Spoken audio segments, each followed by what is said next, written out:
All right, ladies and gents, we are at Caldwell, New Jersey. Caldwell Airport, and we'll be heading over to Allentown, PA. It's Kilo Alpha Bravo Echo.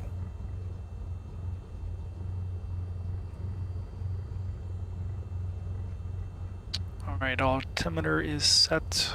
We are ready to taxi. Gonna be nobody on the frequency Got today. 12180 contact, near approach, 1. We'll just go ahead and monitor. Skyhawk 12180, disregard. Roger, disregarding 180. Transponder set 1200. Let's go ahead and taxi out to runway 22.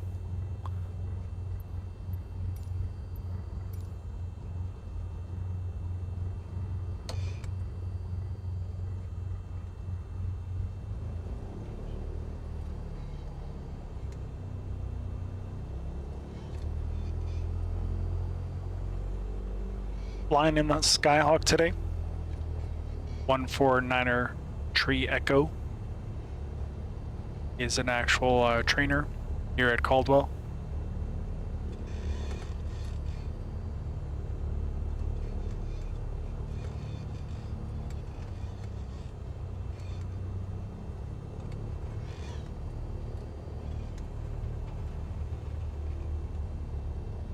Hopefully our flight controls stay where they need to be. For example, the rudder was acting a little weird the other day, so.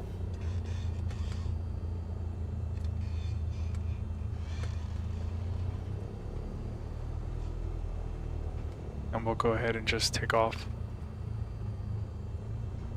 Gonna head northwestbound and then see if we can pick up our VOR for Solberg.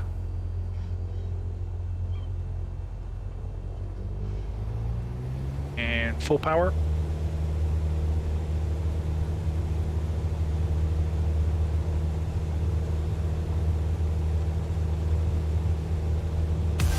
And 55 and rotate slowly.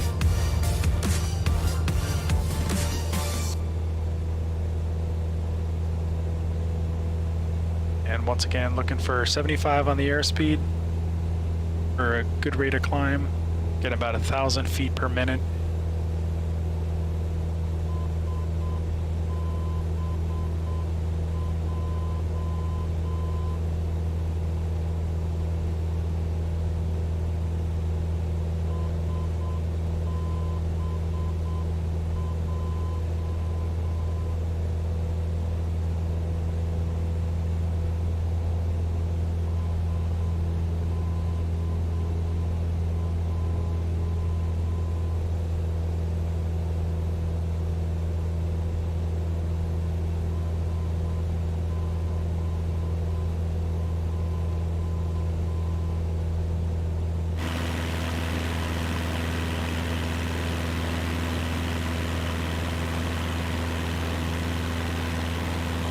And John Castaneda, Madrid, thank you for the like, appreciate it.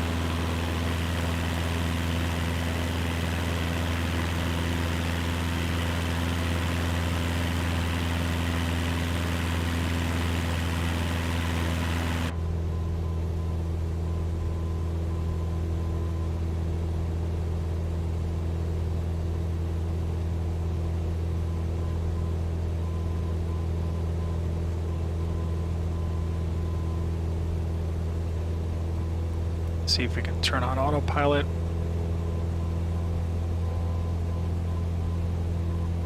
Skyhawk 12180, left or right when able, and contact Westchester ground 120.4, see ya. 120.4, see ya, thank you. You want to keep the squawk? 180? Keep the squawk, yeah. Roger.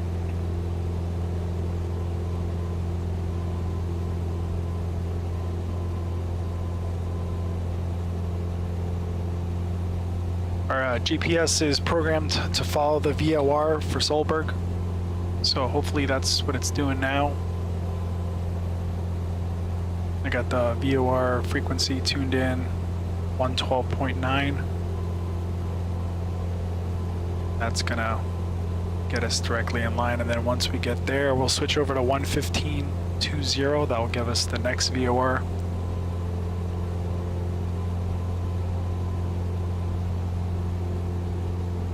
Let's pull back a little bit on the throttles so we don't overspeed.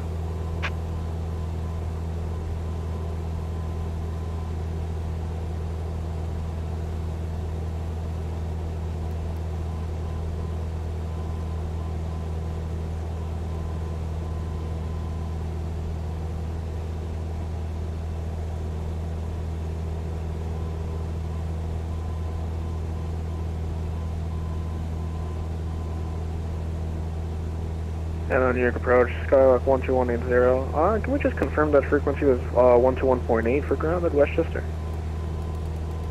Westchester ground 120.4. 120.4, sorry about that. Okay, yeah. Gonna climb up to, give it some more power and climb up to 5,000.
And Mushin, thank you so much for the like, appreciate it.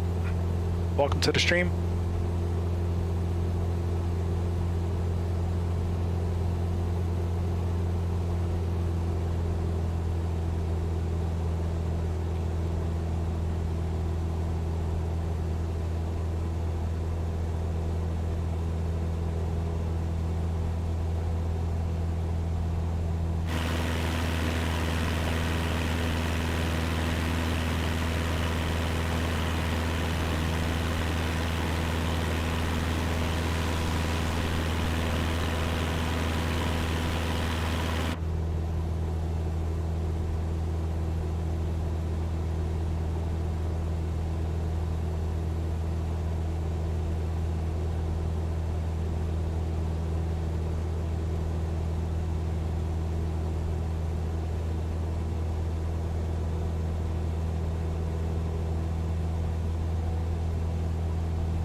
we're going to go ahead and try to intercept our VOR.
All right, so if you notice here, the line is on the right side.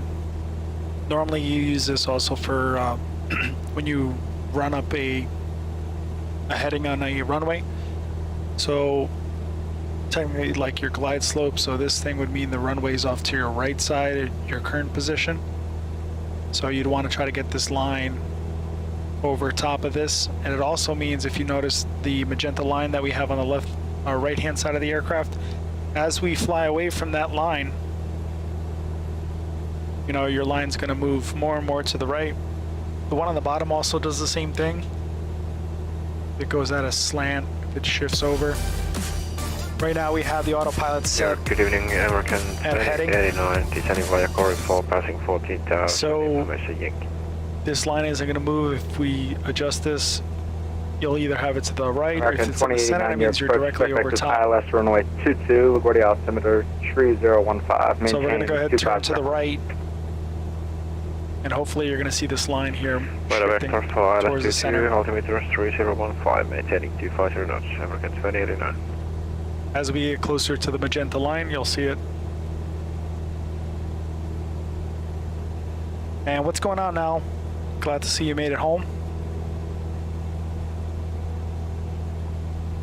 And welcome to the welcome back to the stream. So we got the township of Somerset up ahead, very close to where I grew up. It's a New Brunswick area, Somerset. We're flying over central Jersey right now. It's getting close to central Jersey.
Yeah, I always fly East Coast. It's where I'm most comfortable.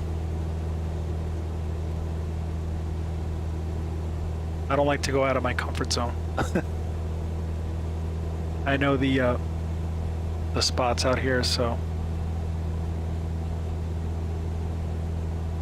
we could do something on the next flight. Go out of my comfort zone.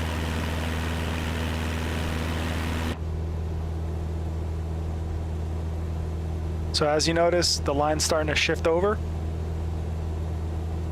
This is our VOR right here. If you can see it on the screen. That's what the radio frequency is tuned into.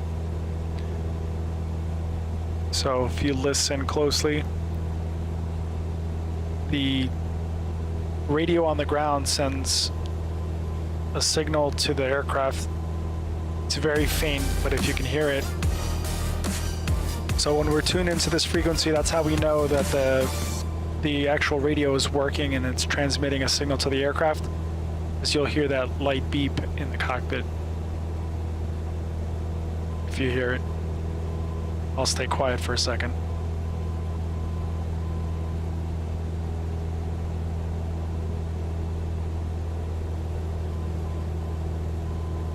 If you got your earbuds in, you'll hear it. So yeah. So as you notice here, it's starting to get more and more closer to the center. So as soon as we intercept that line, then we're going to try to keep our heading. So now we're dead center with the course. Delta 1560 New York approach, spec vectors ILS, runway 22 approach, boarding altimeter 30. We're going to start to turn a little bit to the left because spec vectors 22 Delta 1560. if we keep going at this present heading, then that line's going to start to shift to the left. We want to stay on course.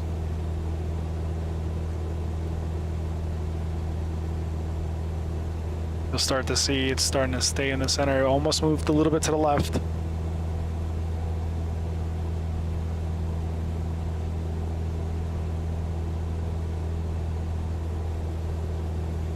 Looks like we're pretty dead center right there.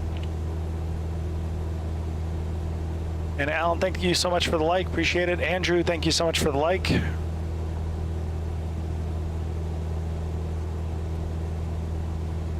Well, technically, no. That's not the whoop. See how it now it's shifted completely to the left side. So now we're gonna go ahead and turn to our next point. Now it's making us, if you see here, it's going Caldwell to KILG. Actually, I said I was going to Allentown before. I'm actually going to Delaware. So now we want to try to aim for that, or we could do the next VOR, which is already programmed in. As soon as we plug it in, we switch over, and then we start to turn our dial.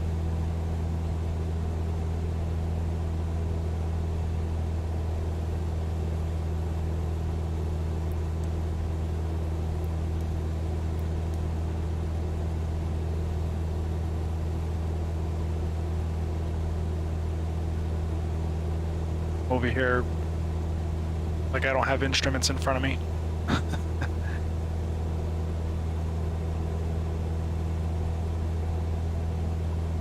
Okay, where are you?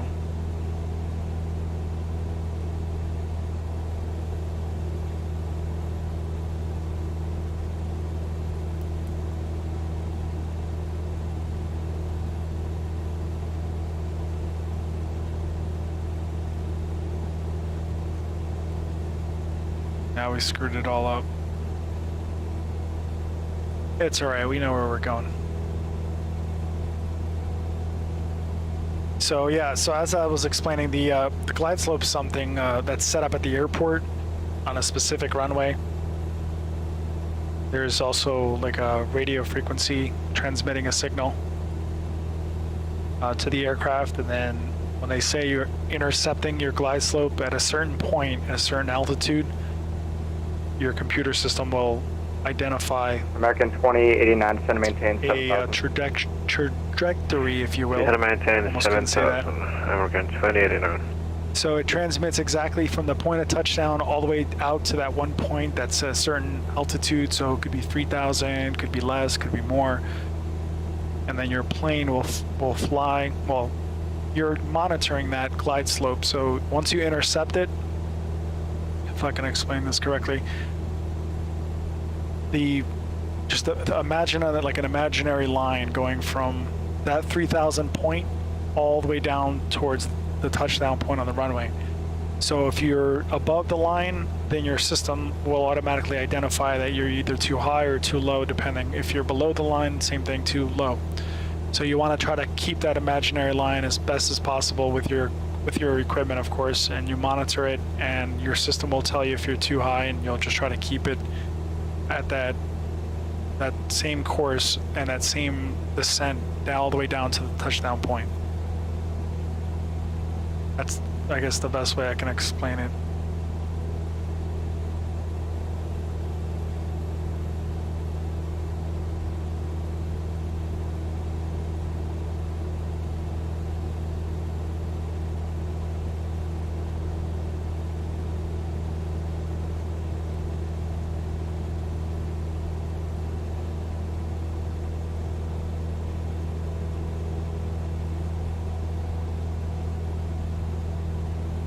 So if you notice the little flag that's in the window there, it says to, and then from. So you can navigate from a VOR signal or away from from or to a VOR signal. So if you wanted to navigate, say, to, like right now we have it set at 115.20. So if we were to navigate to, it would mean you'd have to find your course and then adjust accordingly in your compass or your directional here.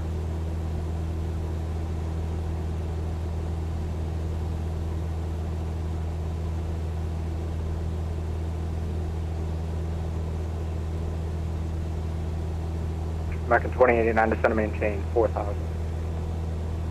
Descend and maintain 4,000, American 2089.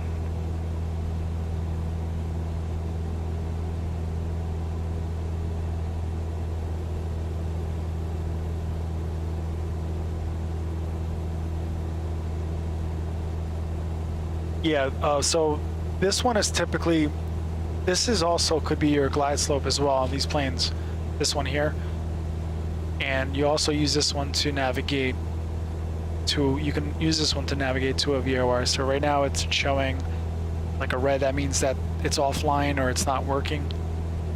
So it could also mean here, since we have these two frequencies here, let me just change the second frequency real quick down below and see if we can get it to work. Actually, not that one. Hold on 1 second. Yeah, so let me just change it real quick.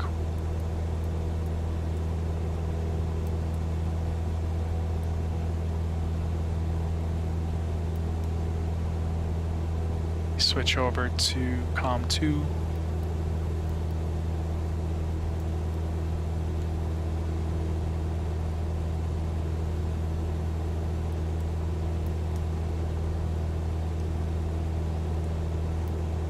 Outlet.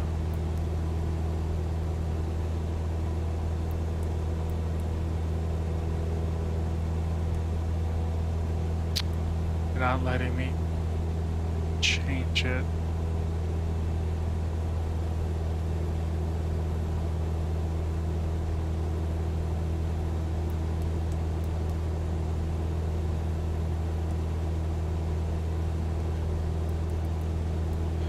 So we're looking for 115.90.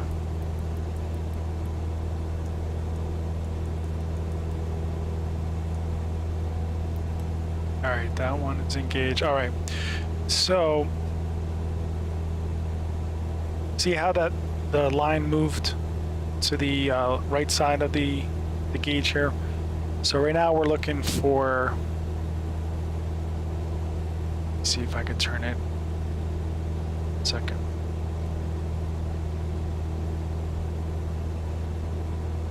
It's still moving that one. Hold on. No, it's not the one I want. This is the one I want. Right here. Okay. See how it says now 2? So we're tuned into the VOR that's further south. So right now it's showing 2. If I were to keep spinning this, the 2 will jump to a from. So if you were navigating away from the VOR, you can use, we would have, okay, so if we were navigating away from it, see how the line's going to move towards the center? Right about here. Right there. So at that course, we would be moving directly away from the VOR that's set up on the frequency, 115.9. So that VOR is further south. So right now we're flying in this weird direction. Okay, so If we were to fly in this direction, we would fly away from the VOR. So what we want to do is we want to fly towards it. So we're going to turn it all the way until it says 2. And we're going to line up that needle.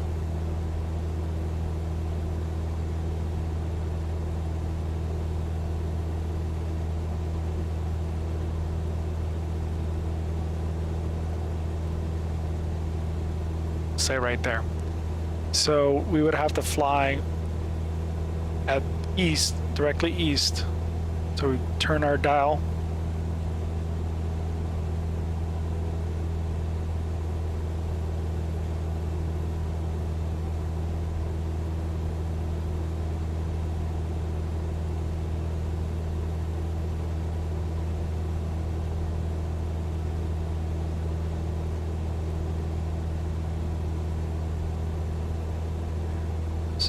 So let's see.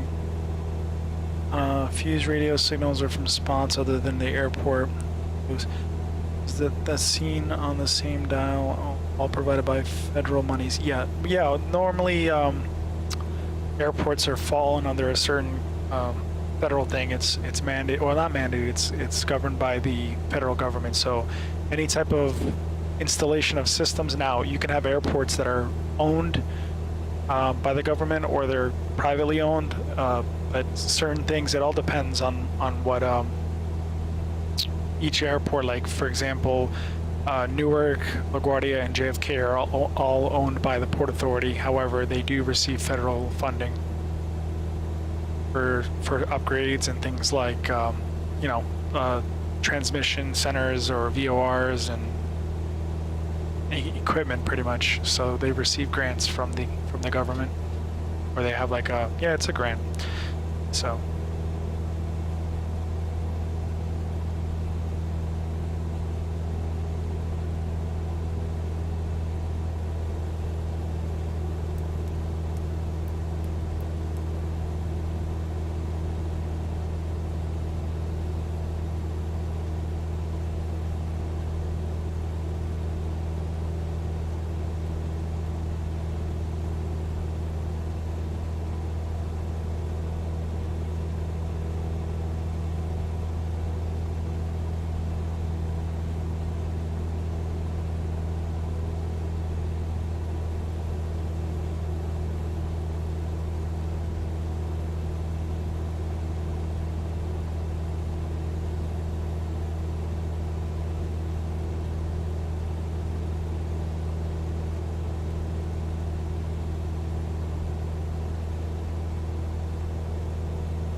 keep messing with this dial, like I have the instruments in front of me. I don't know why I keep touching.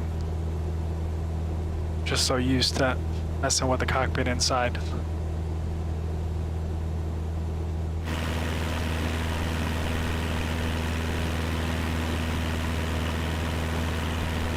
American 49, 5 miles from Greco, turn right heading 190, maintain 2000 till establish localizer foot ILS runway 22 approach. Right heading 190, maintain 2000 until established, clear ILS 22, American 2089.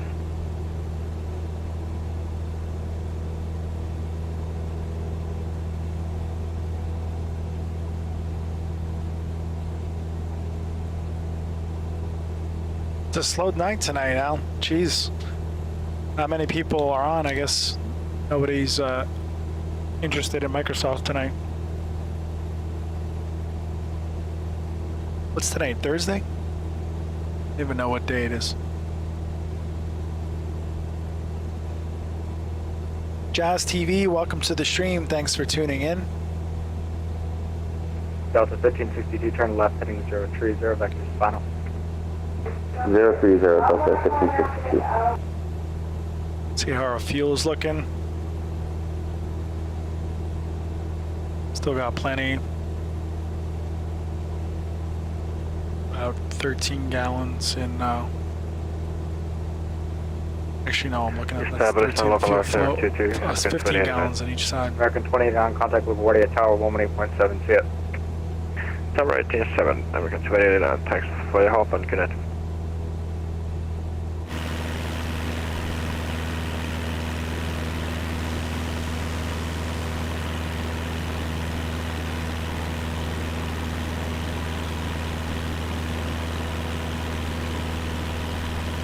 Robert Taylor, welcome to the stream. Thanks for tuning in. What's today? Wednesday? Yeah, today is Wednesday. I'm telling you, I don't even know what day of the week it is. I'm just going. Take it one day at a time.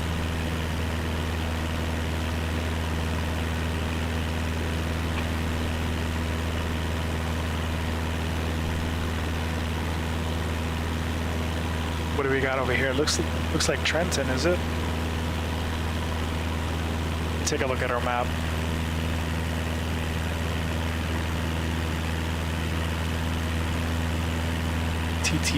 Yep, Trent Mercer. Called it.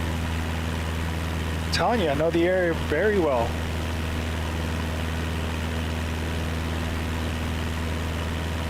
So that's our straight line there from Caldwell all the way to Delaware.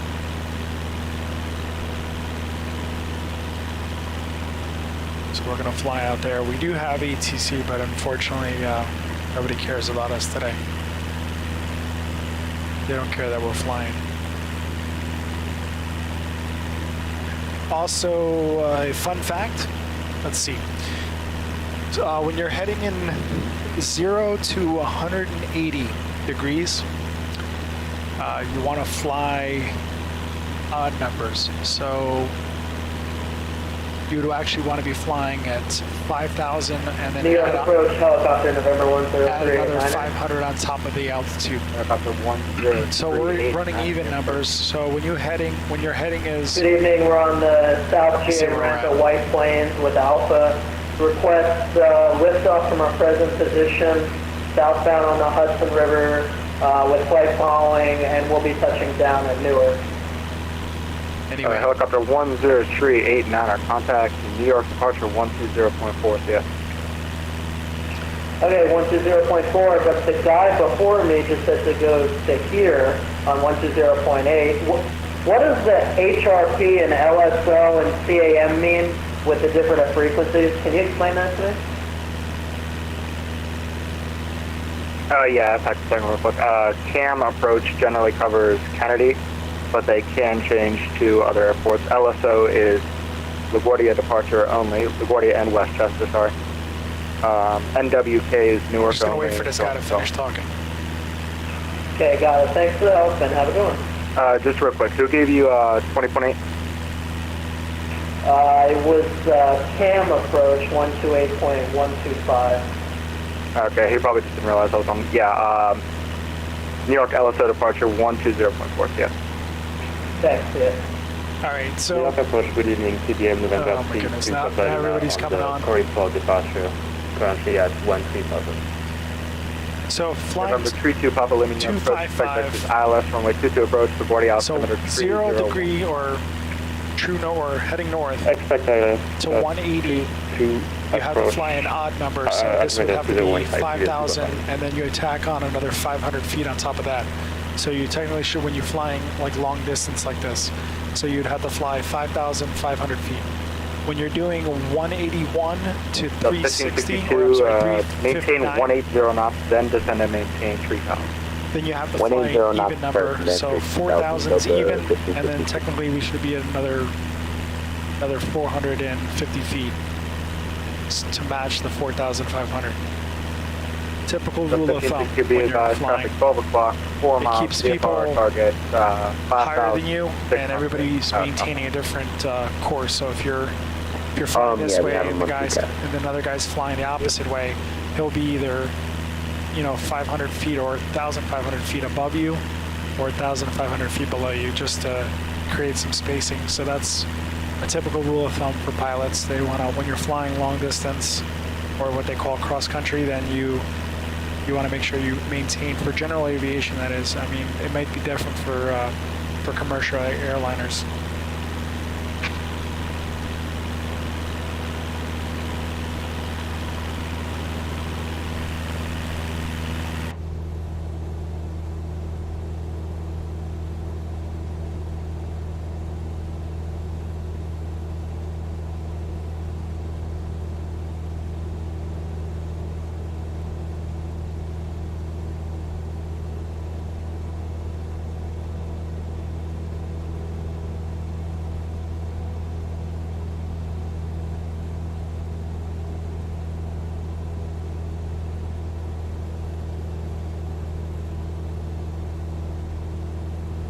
Just switch over to COM 2 real quick, just to try something out.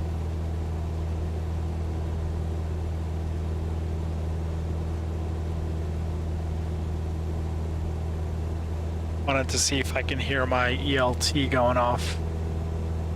So emergency locator. So we, a lot of times to test this to see if it's working is you tune into the emergency frequency and you should hear a signal coming from the ELT.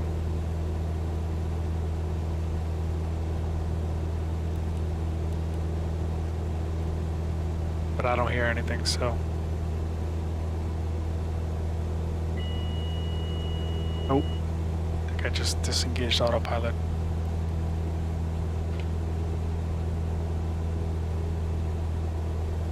See who I missed here. Vinny, what's up, man? Thanks for the like, man. Appreciate it. Vinny, if you're still here, I was trying to explain VOR, and I think I turned it into a giant mess.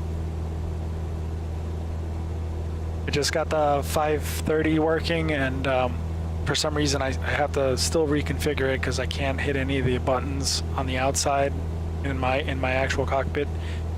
And so I'm like looking at the frequencies here for, you have VLOW and then down below on COM 2 as well. So for some reason this one works with this dial and then this one works with this dial. And I had Solberg, because I'm flying from Caldwell, I had Solberg plugged into one of these. I think it was, yeah, 112.9. And then the next one was 115.2. However, this one works this, and trying to work it with this one here, and I just I already forgot if I have to be on COM 2 or NAV 2. That just gives me a beeping noise, so saying that the VOR is working, I guess. I'm all jacked up. And I'm still trying to figure out how to program the damn flight plan, see how it's empty. Got Caldwell and then Delaware here. For some reason I can't add a waypoint.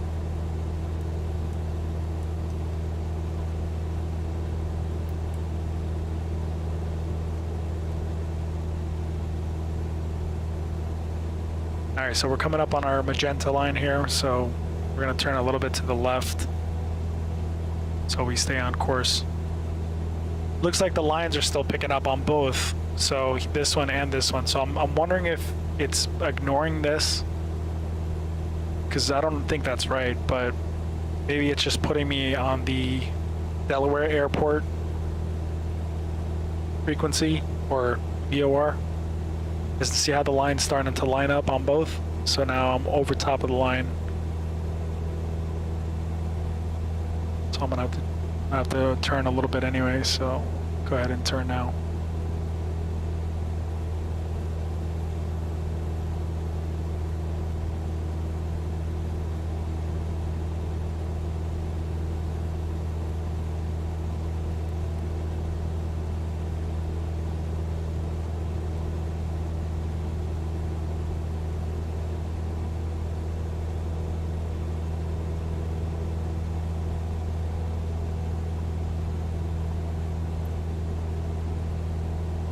Abington.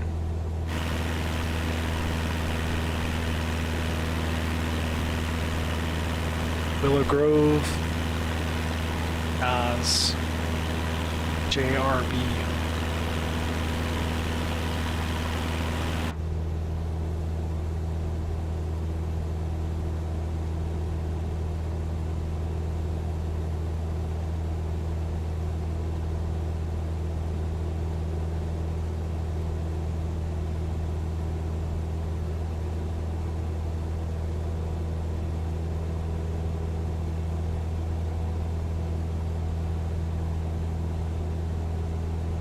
Wondering if I could pick up Baltimore. No, that's ground and delivery clearance. That's not going to work. And DC's on, so see if they'd want to. That's all the way down there.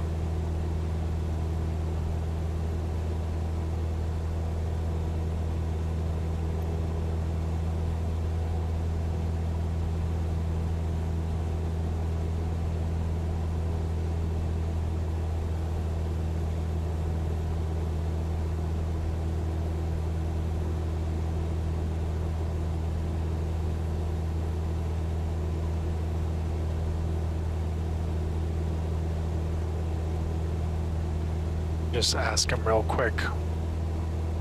Let's see, frequency is 133.725.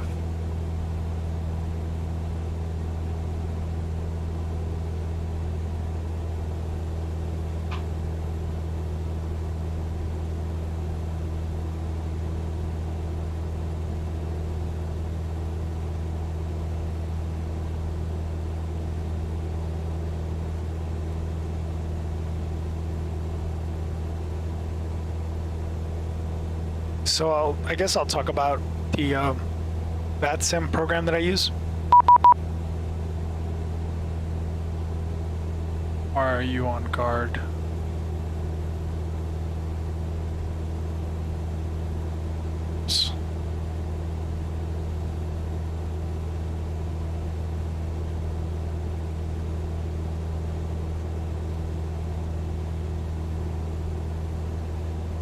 Huh. Whoopsie. I went over to... I sent him a message on the emergency frequency. 133.725. There we go. American 1314 330 inbound to Lloyd.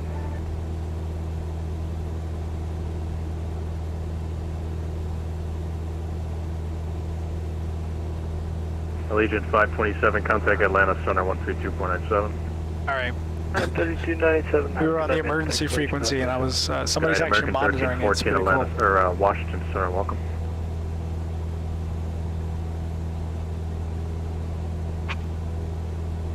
Washington Center, Delta 4235 is back in the cockpit.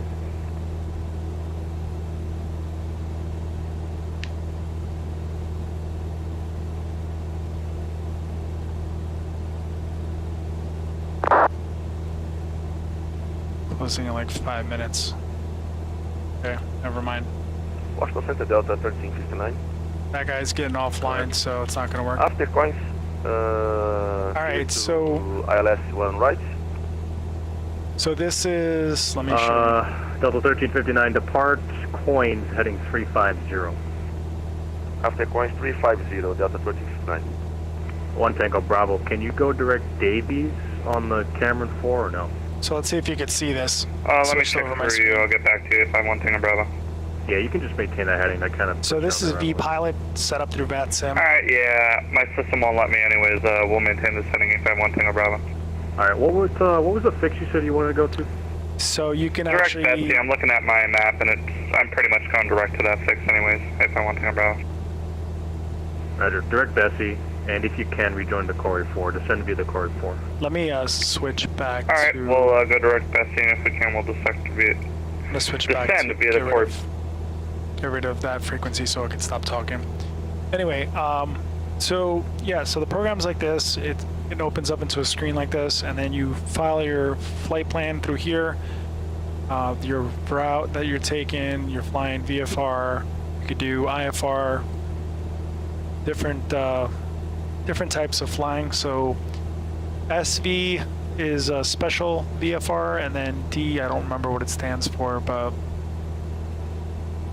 to fly in certain conditions, it would be SVFR, so special flight rules. The gentleman who flew the Kobe Bryant helicopter, he was under special VFR because of the conditions. I believe he only had like maybe a half a mile visibility from the airport or something like that, something very low. So to fly in VFR conditions, you have to have a certain amount of visibility. You know, the clouds have to be, can't be too many clouds low. If you have like poor visibility, then doesn't no longer classifies as a special or a VFR. It would be a special VFR, which only certain people can have that, you know, to be approved to fly in those conditions. So you have to be instrument rated. There's just different requirements. I don't know them off the top of my head, but anyway. IFR is instrument flight rule. So like every single commercial pilot flies this is IFR. So right now we're flying VFR. So yep. So you can follow your thing, your route here, and then file it with them. And then these are the frequencies that you can actually tune into. They'll start you off like how I did here. I got the weather information and then what frequency you wanted to cover, and then he said there was nothing for New York departure. It's offline, so monitor Unicom. So just monitor your airport frequency and just broadcast over that. And then yeah, so there's different approaches. Sometimes the approach people, they cover, like here it'll list the name of the person who's running the frequency, and then it will give you like each person will hand them off to the next person and so on and so forth. So when you get your clearance, you can get it from one of these guys depending on which one's covering that area. And then yeah, so these are the frequencies you would tune into in the New York area up here, further up. And then this is Baltimore, BWI, that's ground, and that's delivery clearance. So you pick up your clearance from them, go over to ground, a taxi, and then talk to them on tower for takeoff. And these are just all the ATIS's information that's listed. And then up here you have Atlanta Center that's online, Boston's online, DC's online, and Montreal. So DC said he was getting off in 5 minutes anyway, so we're pretty much up here doing our own things. So yeah, so that's it. I mean, pretty easy program.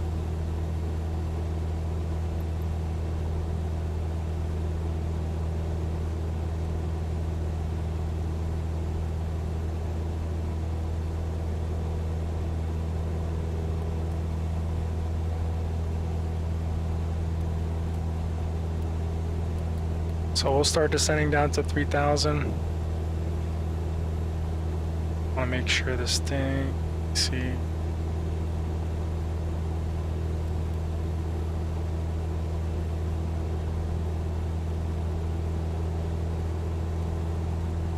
The thing is moving fast, holy crap. Just pull the throttle back a bit. Yeah, it is a lot to learn now. I mean, it took me a little bit to figure it out.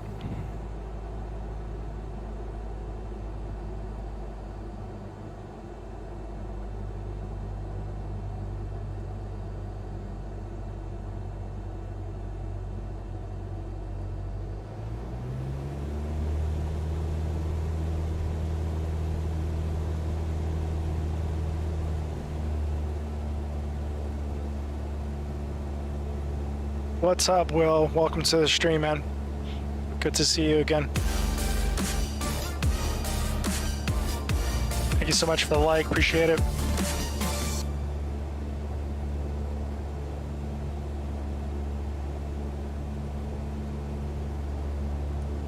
Let's see if we can get rid of this here.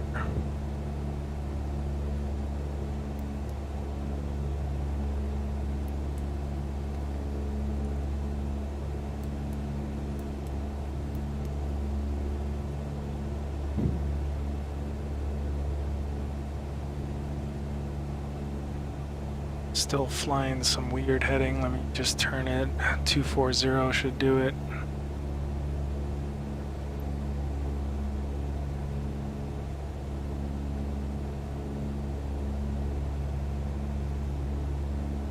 I think our airport is this one here with the lights. So we are headed to Delaware. See here real quick what it's called. It's KILG, and then coming from Caldwell from Jersey. And then let me see real quick. See, this is our, actually you can see what I use here. So this is SimBrief. So www.simbrief.com. You can set up an account and then file your flight plan through here.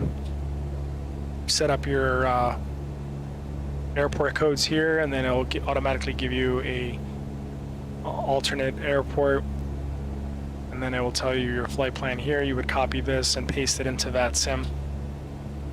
So in case you needed to know how to do it, that's how you do it. And then here you have the Solberg, like I said. You had the other VOR down in Cedar Lake, Millville, VCN, and then KILG. So right now the weather information over there is 160 degree is the wind where it's coming from. It's at 5 knots, 10 miles visibility. Overcast is 2,100 on the overcast, and then temperature is 8 degrees Celsius. Dew point temperature is 04, and then your altimeter is 3014. So we're going to change that now. And then this is what they call a METAR. So let me actually zoom in, but let me lower it so I can see the rest.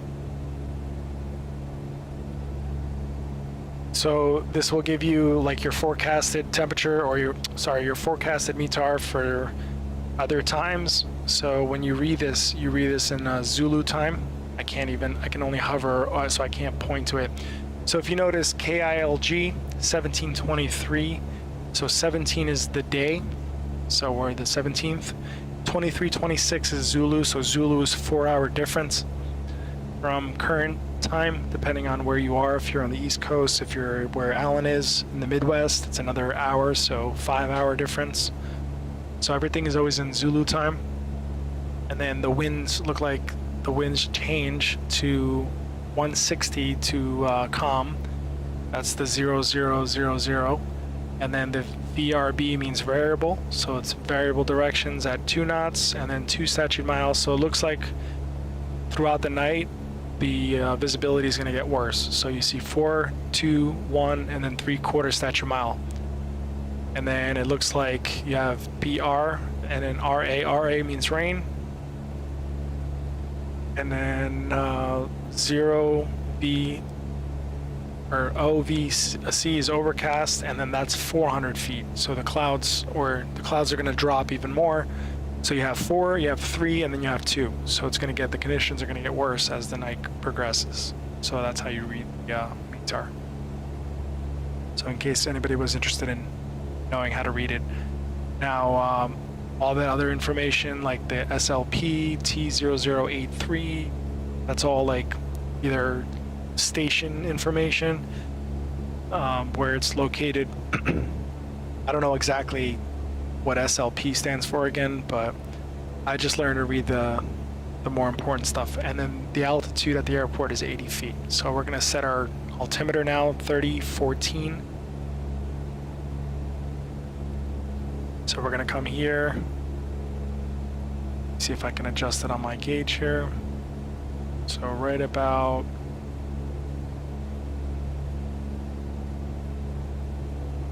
say right there is good. So we have the right altimeter information. What are we going? Let's see, IFR time. IFR would stand for instrument flight rule. Maybe you were confused with something else.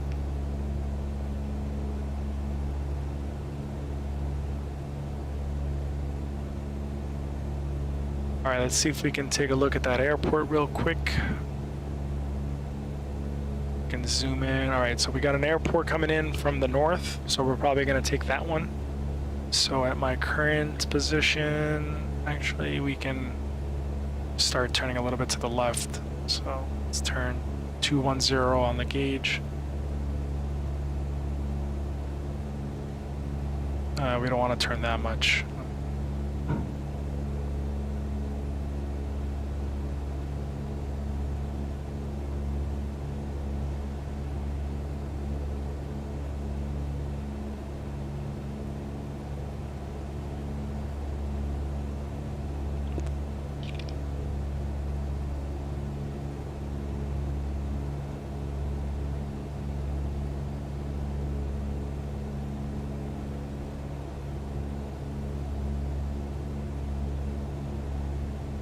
Now we're just doing S-turns now. Commenting on the bad weather, you were talking about low visibility. Oh, okay. Yeah, so... Yes, IFR time. Yes, you were correct. So it's going to go IFR. Or you could do special flight rule or special VFR, which is only granted to probably to pilots that have instrument rating. So if you're just a private pilot without the instrument rating, you're probably not going to be granted a special VFR.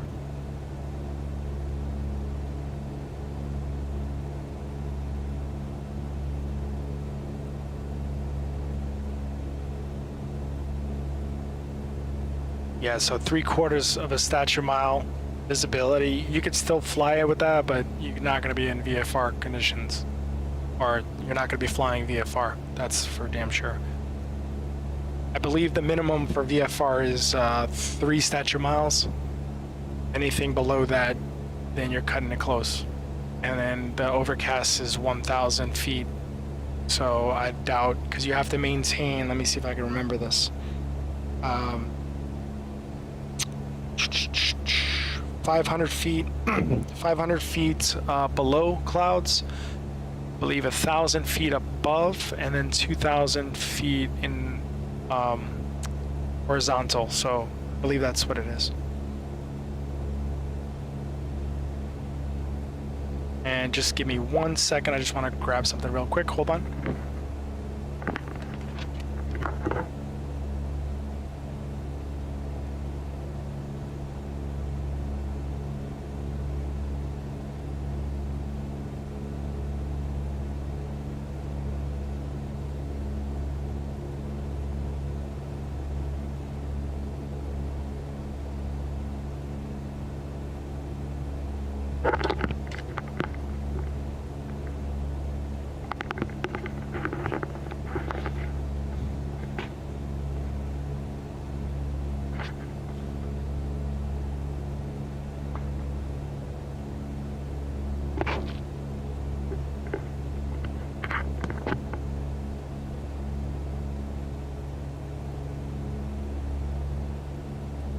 All right, so let's see what we got.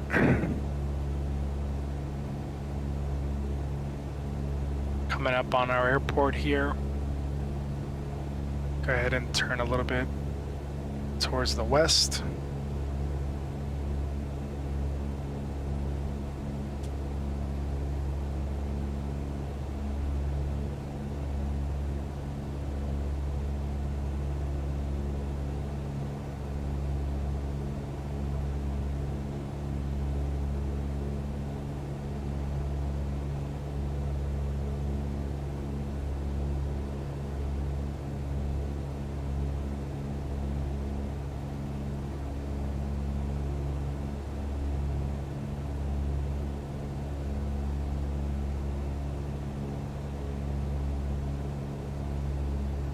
And we're coming up on Wilmington, Delaware.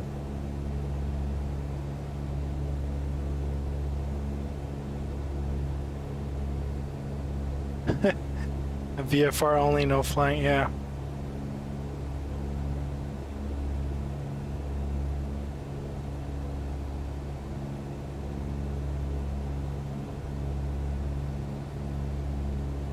All right, so let's see, while we come in for a landing here at, the lights are up ahead. That's our airport right there.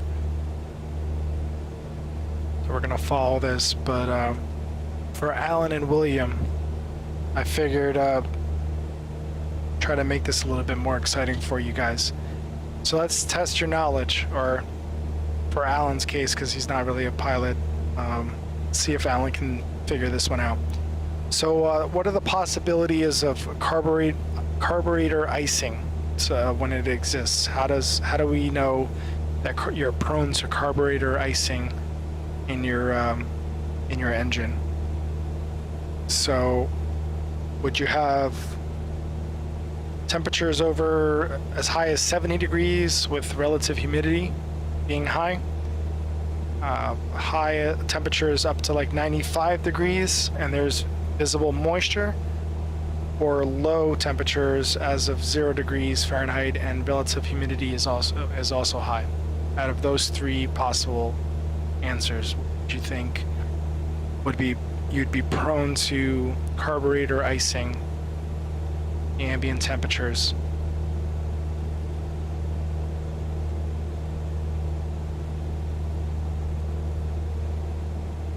These guys are going to help me study for my exam. All right, so we got the runway in sight. Let's see if we can bring her down for a landing. Autopilot's coming off. Start descending. We're almost at sea level, so regular pattern is going to be about 1,100 feet. So we'll descend down to 1,100 feet.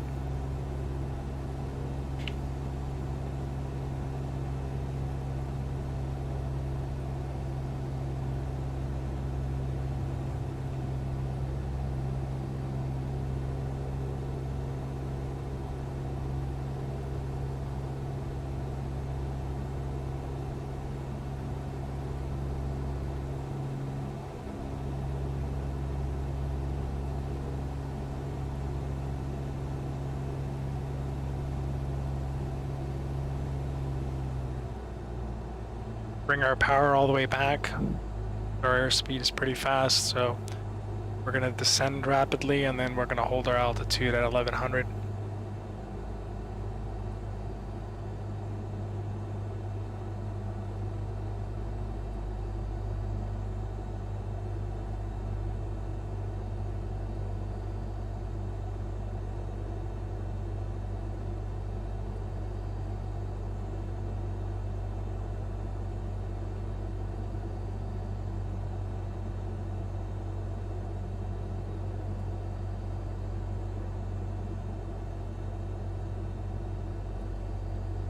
Go ahead and hold our altitude for a second.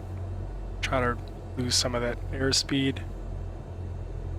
Gonna go ahead and drop all our flaps. And now we're transitioning into pretty much a slow flight. Flaps are fully retracted. And we're looking for 70 the airspeed.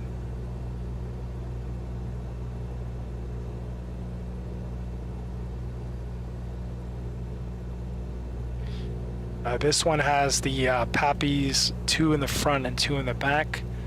So what are we looking for? Are we looking for 2 white in the front and 2 red in the back, or 2 red in the front and 2 white in the back? What do you think?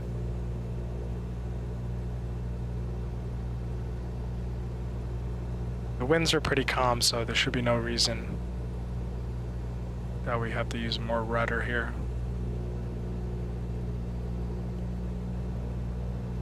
We're holding 70 nicely. Pull back a little bit as we descend a little faster.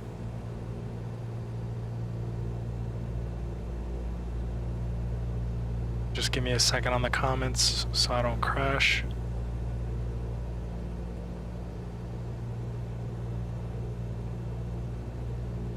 Still a little too high.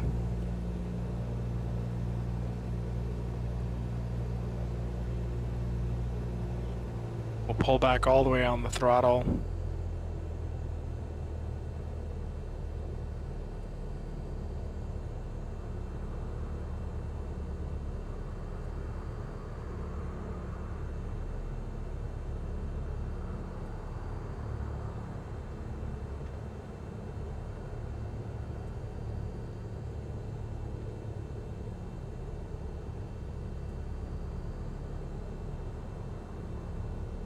So there's your answer. 2 red in the back, 2 white in the front. Gonna hold it.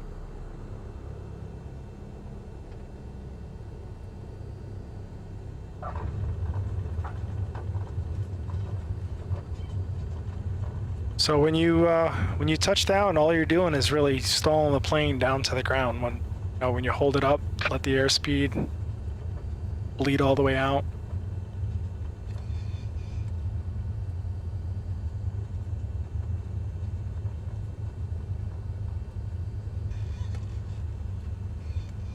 This is probably another runway, but use it as a taxiway.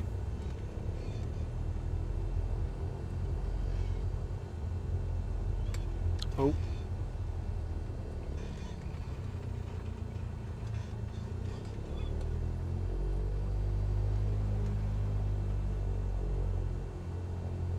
Got a nice little tower at this airport.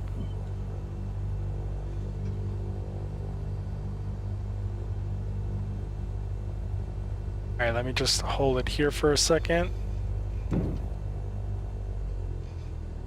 Let's see what you guys got here.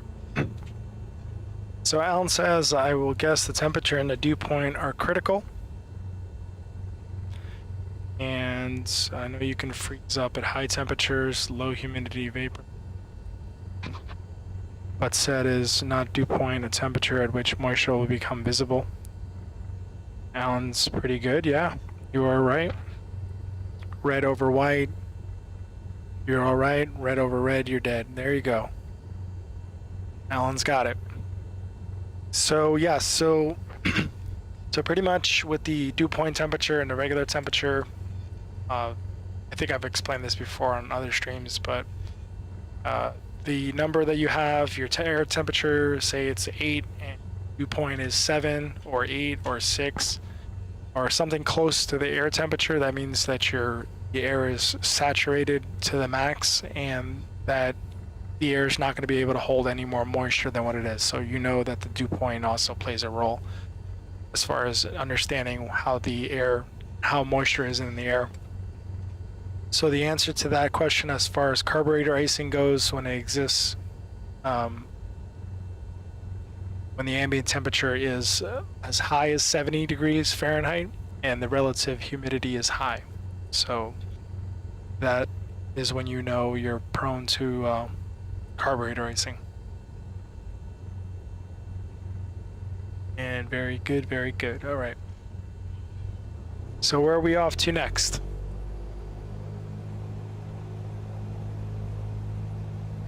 I figure I make up for your not being on yesterday.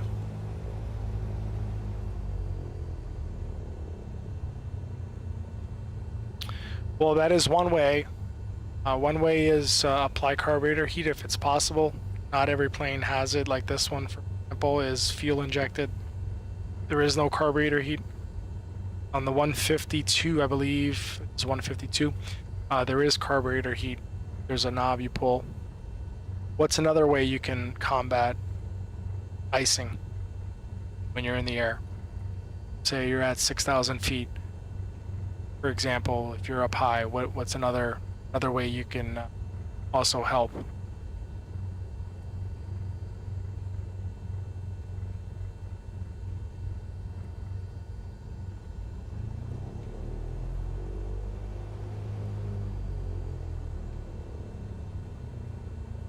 Alan says HEL or EFHIK.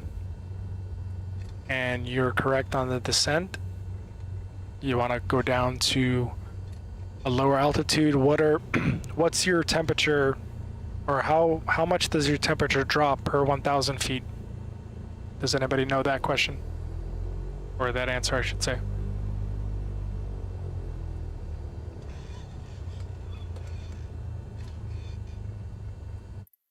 All right, let's go back to our main menu here.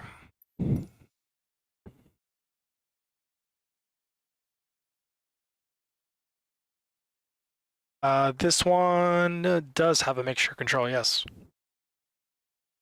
It's also probably another way to do it is out your mixture. That way you don't have a lot of fuel going in. Well, you should be leaning it regardless when you climb up. over a certain amount of feet.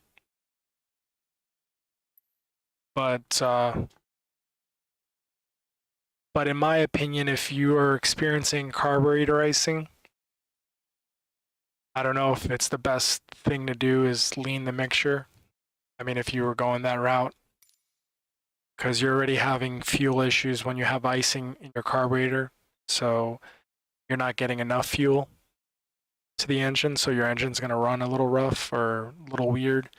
But if you lean the mixture and you pull back on the fuels to try to, you know, not put so much fluid into the carburetor, then I don't know. I don't think that would be a smart idea if you have carburetor icing going. I don't know. Just my. There's probably somewhere written somewhere that you shouldn't do that, but I could be wrong. All right, Alan said airports. EH or EF.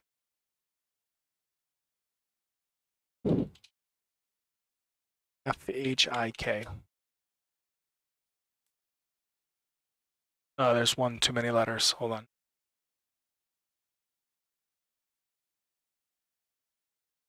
Still too many letters. What's the location, Al?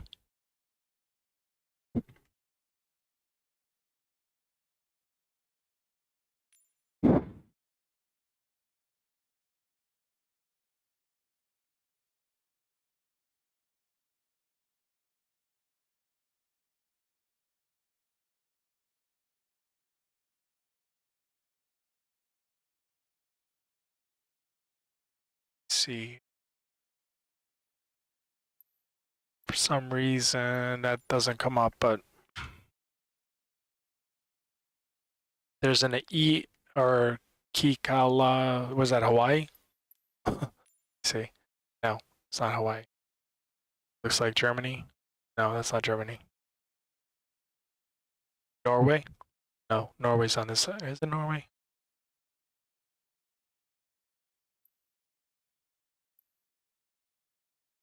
Is that the one you're looking at? Or EF? Okay, that's better.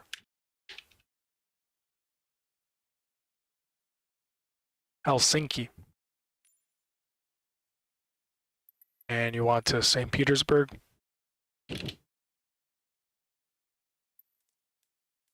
How's, let's see, KSPG? I have a reason that's in the United States. No, that's not it. St. Petersburg.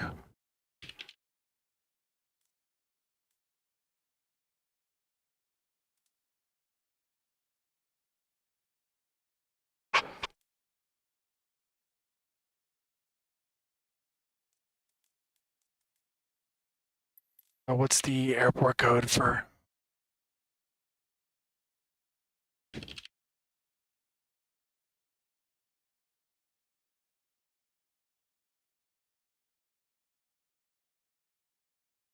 Let's see,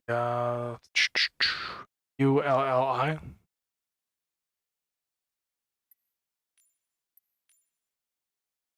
That's probably going to be too far.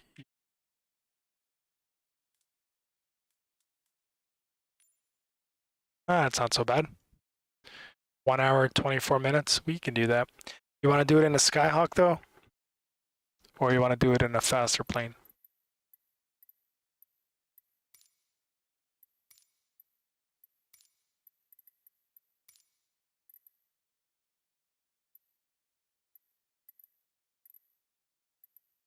I sworn I downloaded something before. What did I download? I think it was a bigger, faster plane. Let me see. I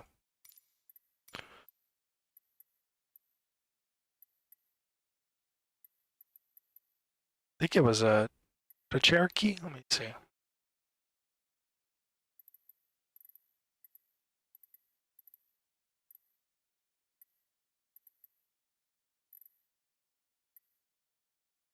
was in a Diamond. Maybe it was a turboprop.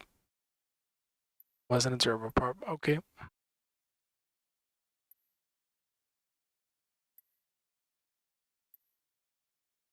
have a Piper Cub. Yep. We'll do it in a Piper Cub, but I think he goes too slow. I don't have that many planes because, I mean, I could fill this thing up to the max, but I just feel like it takes forever to load when you do that. Oh, this is it right here, the Baron. I knew I downloaded something. Baron's cruise speed's only 115 though. We could do it in the Baron. Let's do it in the Baron. And then daytime, clear skies, and then we'll do like 12 o'clock so the sun's not directly in our face. All right, let's fly. Oh crap, you know what I forgot to do? Turn off FATSIM. Oh wait, they disconnected me. Till next time, boys, until next time.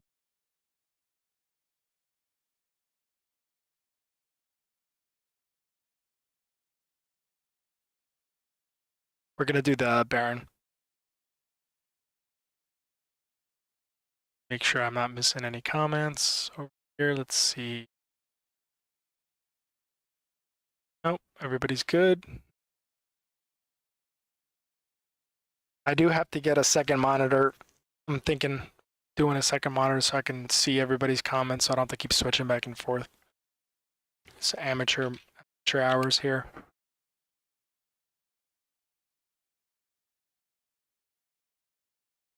So I think this is officially my first time in the Baron. So I gotta take a look at the controls here for a second.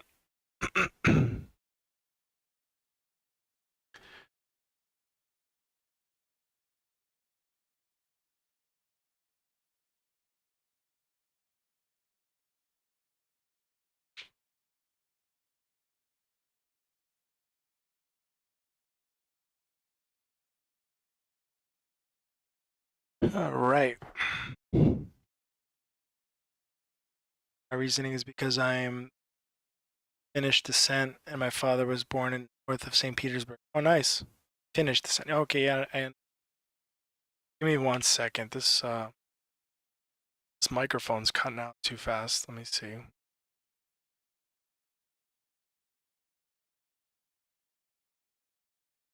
Test 1 2. Test 1 2.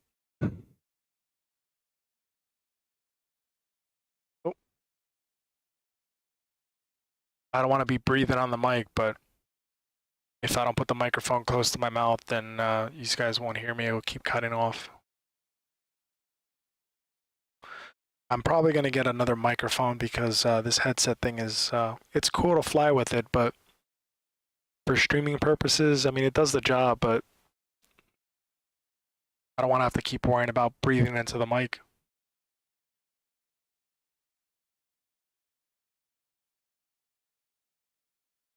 So you're getting to fly all over the world here, Al. See where your mom's from, where your dad's from. Glad I can make that happen for you, bud. And Will, if I can hold off as long as I can here tonight, I'll probably see if I can make a way over to the Philippines. And I think that's where you said you're from, Philippines now. But you were from, let's see. Last time I said Austin, but I think you said Houston. I think Houston or San Antonio. No, I think you said Houston. Oh man. So many people I talk to every day. It's hard to keep track. Thought about being a bush pilot in Alaska, but watching them looks like a pain. San Antonio. Did I say San Antonio and say Houston too? I think so, yeah. All right, after the third time, I should be able to have it down pat. So, you know what's a pain in the butt to fly though? The crop dusters. That is a pain. I don't know if that's what you meant by bush pilot, but I think bush pilot is a different thing that they do. Fly over the forest and stuff. But imagine being a crop duster pilot. That is hard. I think those guys wear parachutes in case their center of gravity goes off one day and they lose balance on the aircraft. Ready at runway 22 left departure to the east. 217 cleared for takeoff, runway 22 left. All right, let's see what this Baron's got. Get rid of this. And my landing gear is down. And this looks complicated. Where's my brake at? Selectors both, parking brake right here. And we got takeoff. Yep. Okay, think we're good. God help us. Here we go. Double engines. We'll do a takeoff from the outside.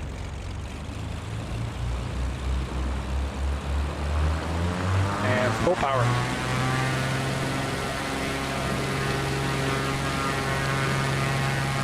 Stay on the center line. Oh boy. Stay. Whoop. I think we're ready to take off. She's going. Landing gear. That was quick. And we'll go ahead and just pull our flaps up real quick. And boy, we're booking it right now.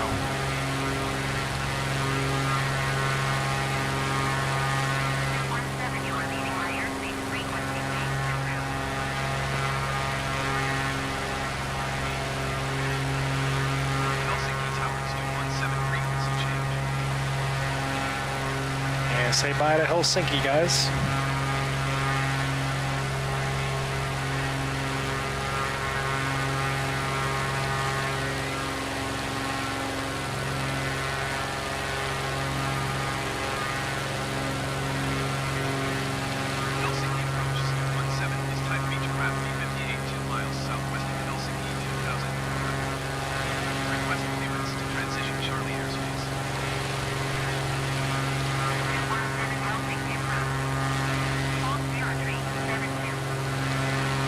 Yeah, so that's what I thought it was. Bush pilot. Stunting at, you say stunning at low altitudes? Or stay at low altitudes? Same stay, you're good. Alright, cool.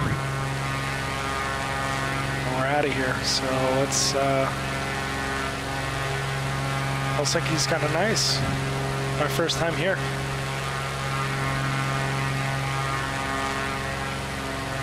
Go back on the throttle a little bit. Should we stay at 4,000 feet?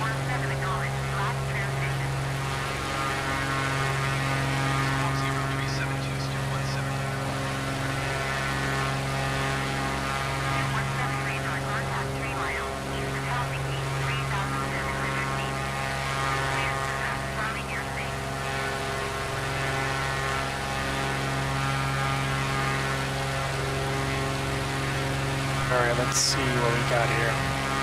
Let's see if we can get the autopilot on without crashing. This is caution.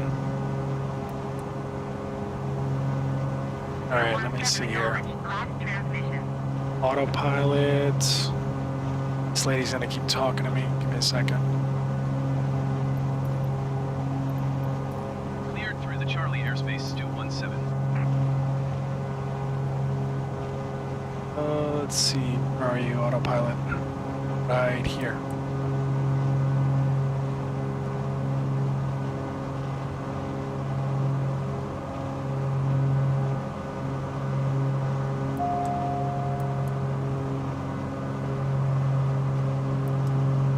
Let's see if we can turn. So,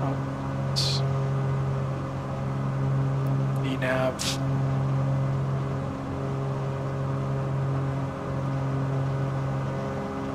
We're still descending though to our altitude. There it is. Alright, altitude set.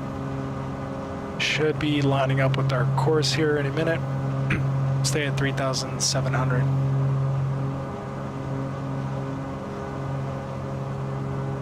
See if it blows right past this line. It looks like it's going to. Oh boy. Yep, it is. Navigation.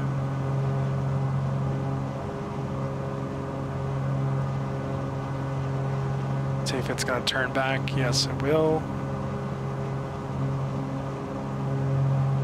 So same thing here with the magenta. See how the line is moving away from your course? So hopefully I push the right button here, and then should put us in line here with, what is this, 789090.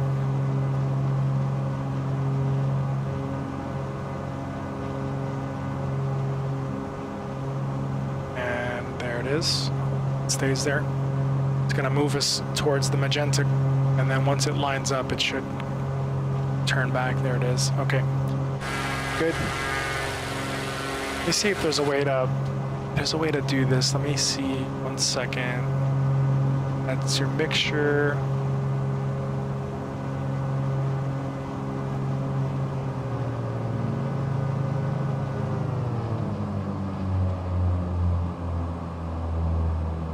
There we go.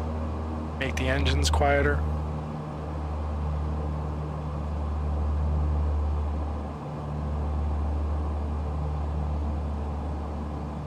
Probably did that wrong.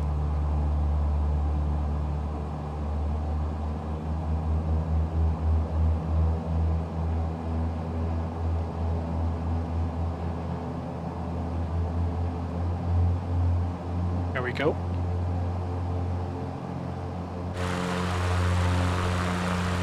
Perfect.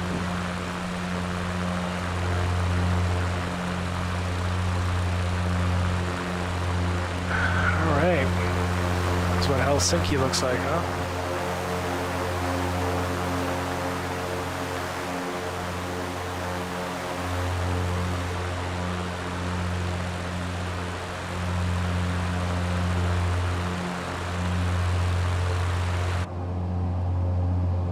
I gotta learn how to work variable propeller. Let's see.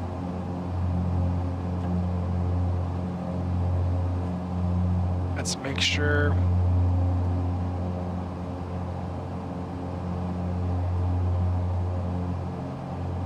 That doesn't work. What else we got in here? Turn on pitot heat. Anti-icing doesn't work. Oh, propeller does.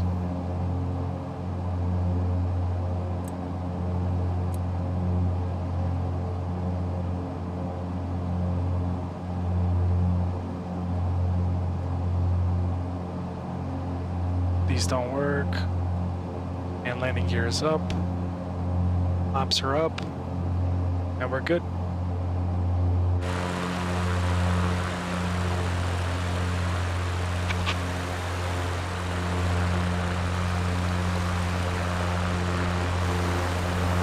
Just cruising.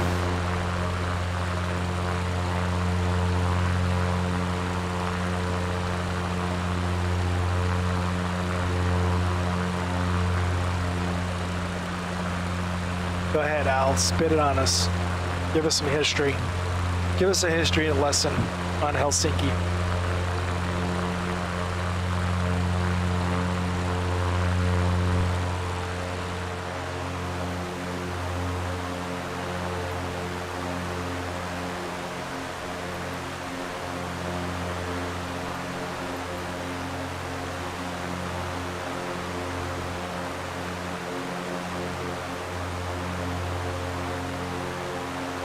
Oh yeah, she's booking though.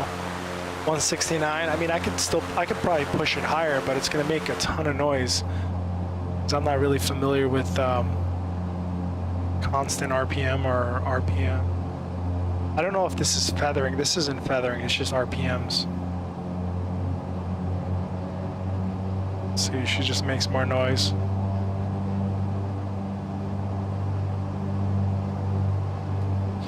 It's down here.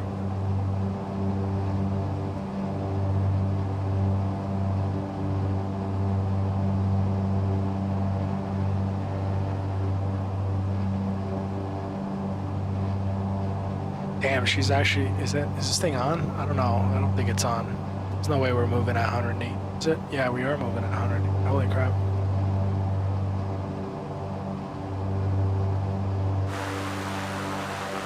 There we go. It's like the video that they do.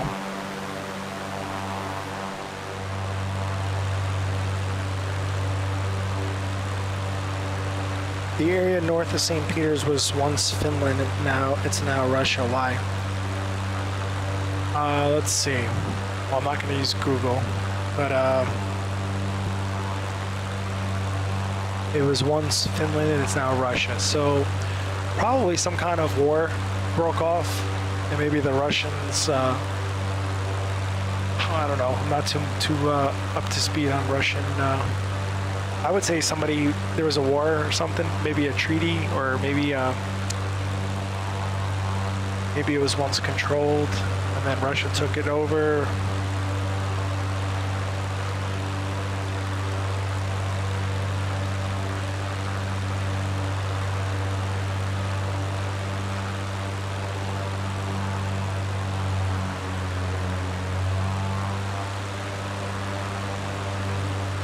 World War II. Okay. So I was close. Had something to do with World War II then. Did Russia occupy the land during World War II? Germans invade Finland.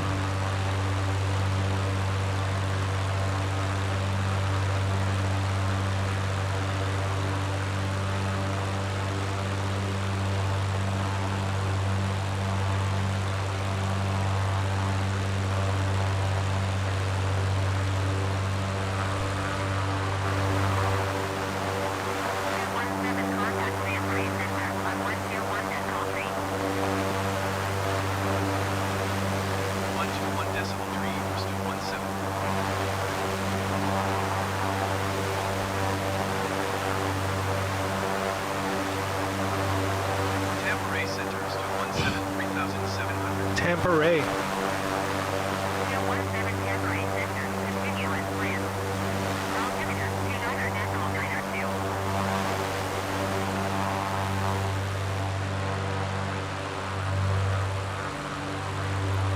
Let's change our altimeter and let's see, yep, 2992.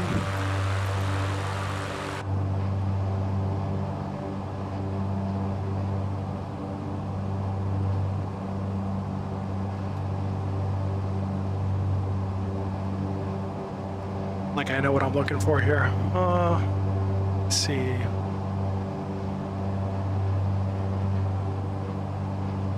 ADF, CDI, OBS. This one here. No. That's not it either.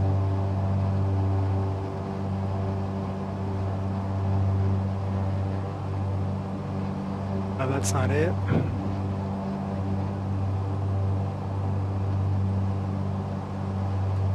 That's all right. Down here.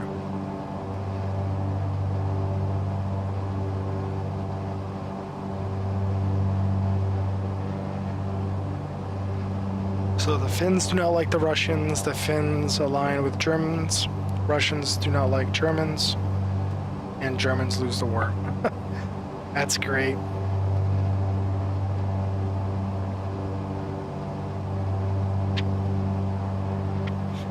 I got some friends over in Germany.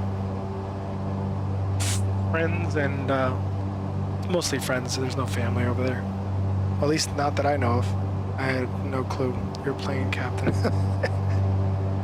Listen, a lot of times when I'm in these planes, I'm guessing, so. Only the planes I fly, what I know is what I know, and that's it. Still a lot more stuff to learn. We're moving nicely though. We'll get there quick. It's taking us right over the water. I don't even think this thing is over water equipped.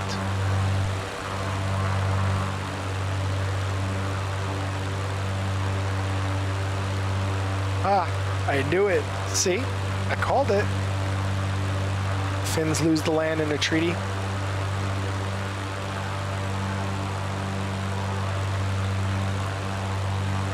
So, Will, how are things over in the Philippines, man? How's the COVID situation? Are they they're out in the open, or are they still on lockdown?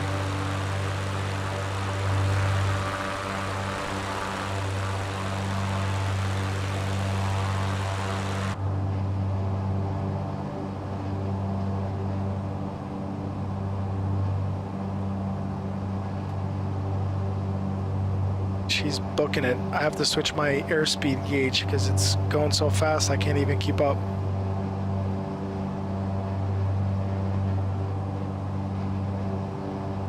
Let me see if I can give you guys a shot of my instruments actually. Damn, I shouldn't have zip tied the camera to the. Oh, there it is. Yeah, I definitely shouldn't have zip tied the camera.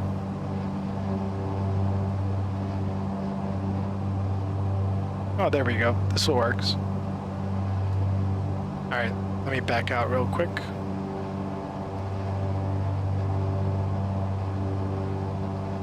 Just switch over to game capture.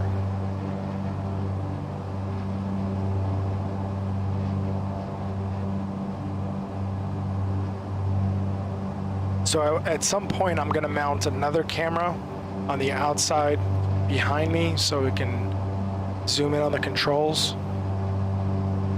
So let me see something real quick. Hold on 1 second. I just want to set something up so it looks cool when you guys look. Alt enter. So currently, let me make sure here. Hold on. Keep the windows closed and the plane will float. Tailwind. Let me see real quick. Actually, got to get back in the game. Hold on 1 second. Let's see. True airspeed is 183, so yeah, we have slight tailwind. Outside temperature 7 degrees Celsius.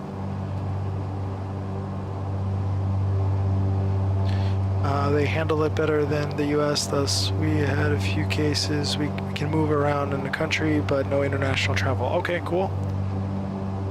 Yeah, one day I'm gonna go to the Philippines. I just have to set it up, but I definitely wanna go there.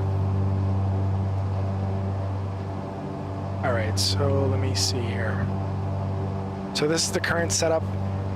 Let me show you on the screen.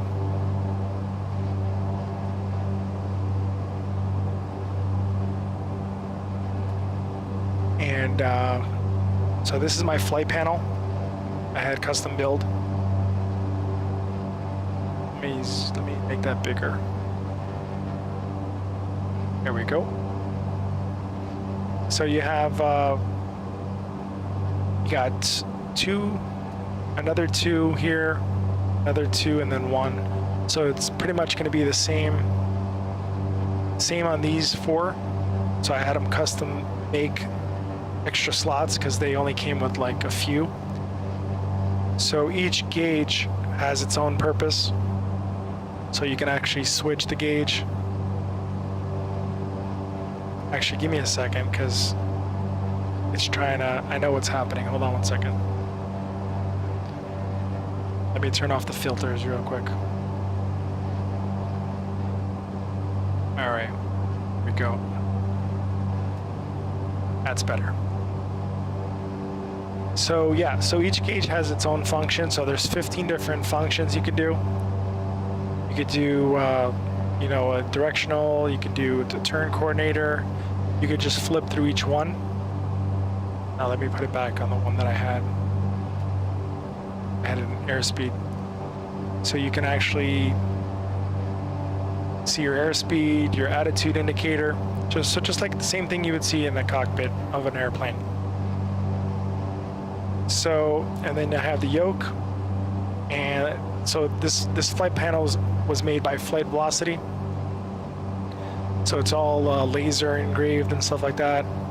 And pretty much you have your 530 GPS, your audio panel, And then you have your radio, and then I opened up another slot just in case I wanted to add another radio or another VOR.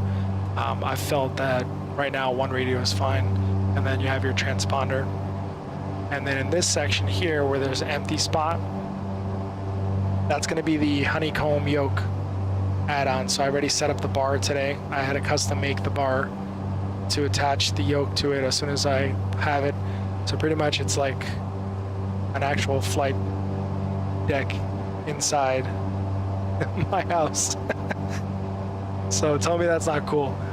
217, you're leaving my airspace radar service. Terminating Yeah. squawk So this thing is pretty badass. I mean, frequency change. I haven't seen anybody else with one like this. I mean, I have seen the gauges and the yoke, but not with an actual cockpit itself. So I'm pretty proud of this. And then you have, I'm in actual like a flight seat, and I have the pedals down below. So the pedals are on the bottom. 217, So- acknowledge. Last transmission. And let me get back into this real quick. So before she cancels my, Squawk 1200. so watch, Frequency it's gonna change. Ready? 217. Squawk. Actually, it didn't change. Was it? Oh wait, she canceled the damn thing. Hold on one second.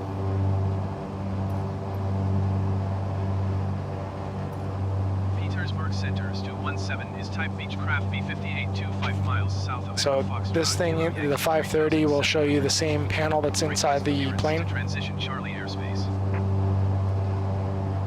217, Petersburg Center. So watch, Squawk 0552. it should change. Ready? 0552.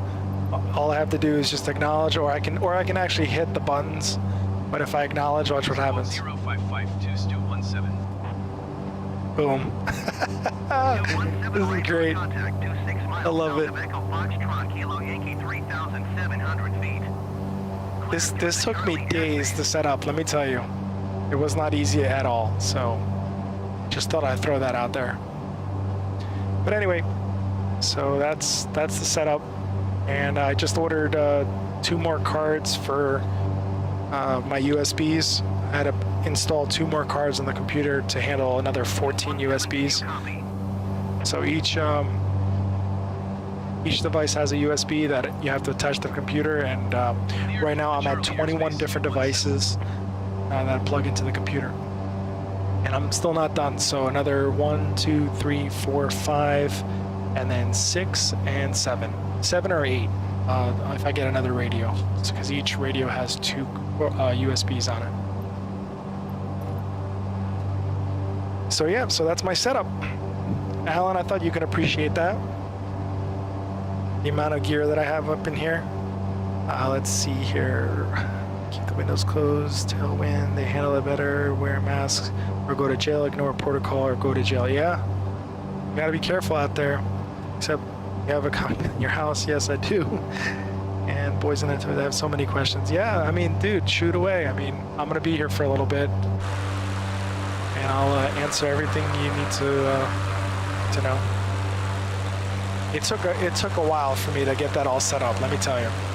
I had to go jumping through forums and flight sim like chats and stuff, and I finally just got the 530 display to work in.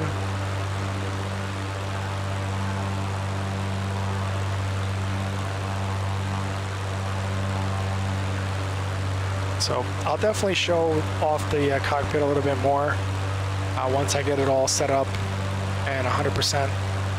I didn't even show you the other controllers I have that are plugged in as well, but those are at my side, and there's one on each side. There's an Airbus and an Airbus throttle. So.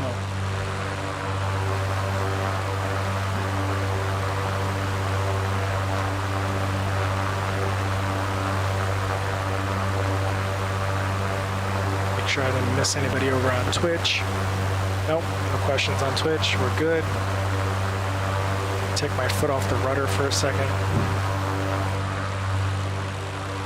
Man, we're booking it though.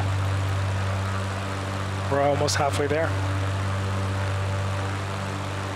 So Al, when we get closer, you gotta let me know if there's anything you want to see, or if I just fly around downtown St. Petersburg or whatever, and you just let me know.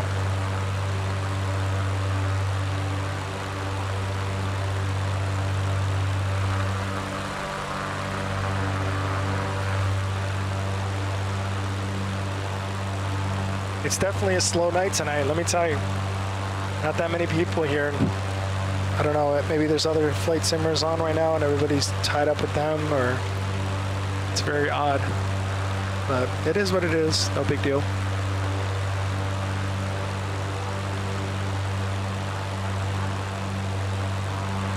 So on to another question. Let me pick a good one.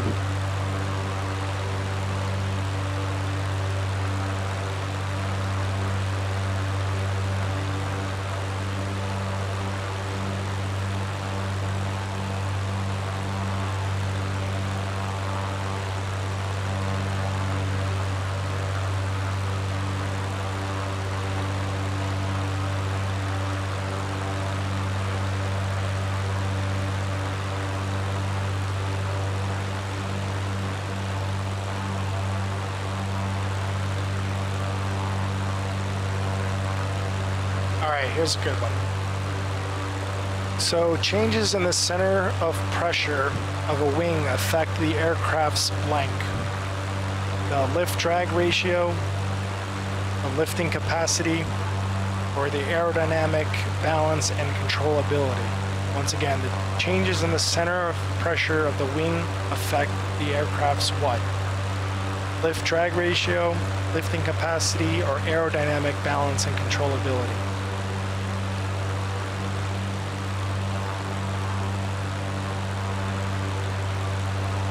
Why different throttles for different planes? Why not have four handles that can be used for various aircrafts? So, okay, so that's a good question.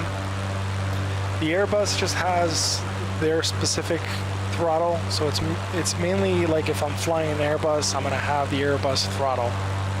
Now the honeycomb throttle quadrant will also do like a 747, a 737, or an Airbus.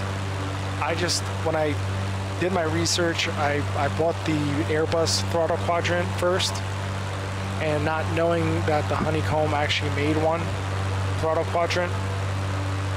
So for example, the honeycomb has pretty much autopilot. It has all the levers you need for either a 4-engine plane, a variable like propeller, increase, decrease, RPMs, all that stuff. So it has multi-functions to it.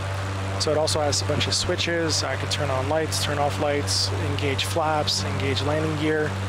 So I could do a bunch of stuff with the honeycomb the throttle quadrant. So that's why I kind of want to get it. Now the Airbus, I did buy it only because, you know, if you're flying an Airbus, you want to have the Airbus quadrant. So yes, to answer your question, you can use the honeycomb quadrant and just use that one and that's it. But I figured, you know, if the Airbus makes one, I might as well get the Airbus. Whenever I'm flying an Airbus, I'll just switch to those controls instead of flying with the honeycomb yoke, which is your more traditional aircraft yoke. And then when I fly, you know, an Airbus, I can just use the side stick, which is also... All right, so Alan says the last one, and then Will says the lift drag, I would think. So again, the question was, changes in the center of pressure of a wing affect the aircraft's? The answer is C, aerodynamic balance and controllability. That's a tough one though.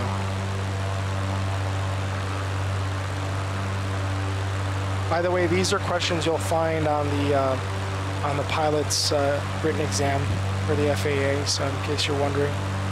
I kind of figured I haven't done any studying whatsoever, so might as well do some studying while I'm flying to St. Petersburg. Let's go on the inside for a little bit, soothe the ears a little bit.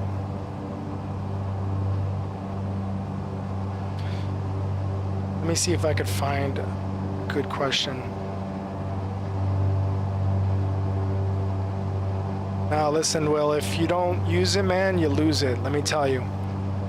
There are pilots today, I can assure you, commercial pilots that fly big jets that probably would get some of these wrong. I'm not even gonna lie to you.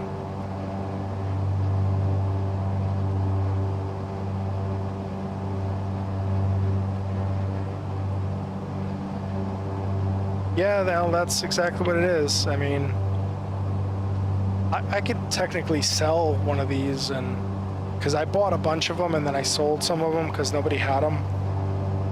So, you know, I put them up for auction and they sold. I was able to buy other ones with that money, so.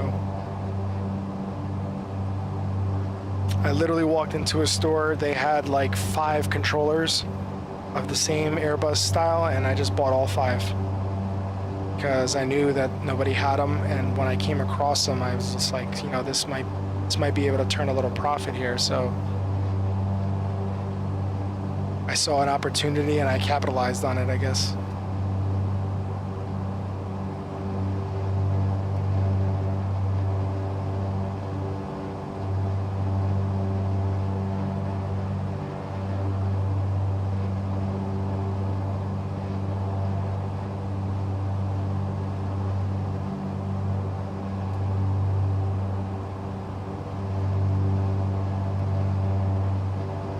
Still looking for a good question here. Let me see.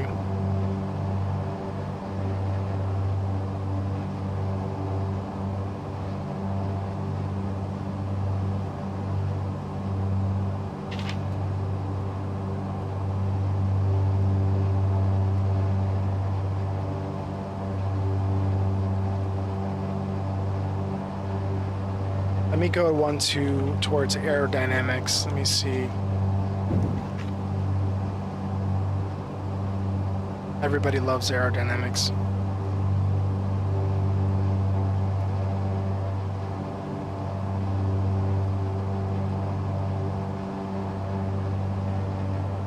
Okay, here's one, and you should get this one right, because this is pretty easy. So, what must the pilot be aware of as the result of ground effect?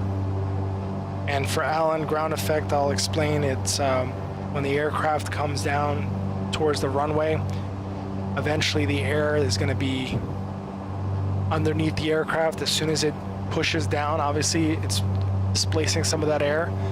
So the aircraft tends to want to lift up off the ground again. So when you come close to that runway and you're coming in fast, so what must the pilot be aware of as the result of ground effect? Is it A, wingtip vortices increase, creating wake turbulence problems for arriving and departing aircraft? B, induced drag decreases, therefore any excess speed at that point of the flare may cause considerable floating? Or C, a full stall landing will require less up elevator deflection than would a full stall when done free of ground effect?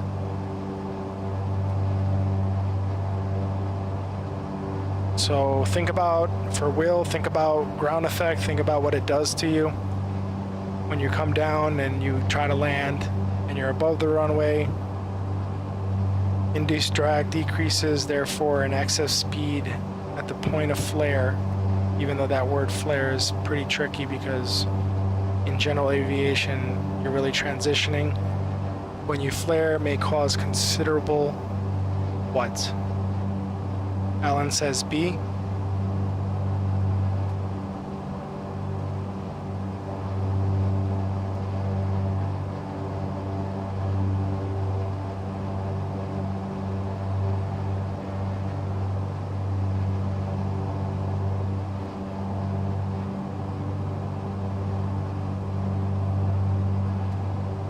It's given Will a minute to answer.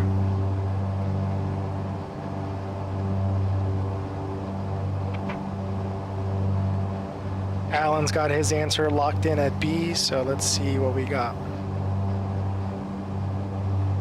I got to say, but again, I could be wrong, B. All right. So the answer is B.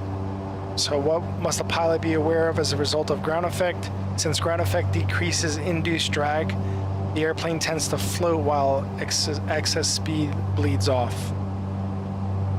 So if you're coming in too fast on a landing, you best believe your ground effect's going to be a little bit more effective, and it's gonna carry you down the runway further. So B is the answer. And then Alan says, why would pilots need to know all these facts? Well, I mean, you want to know what your airplane is doing, right? So if, for example, if all of a sudden you start tilting to the left and you're in a big 737,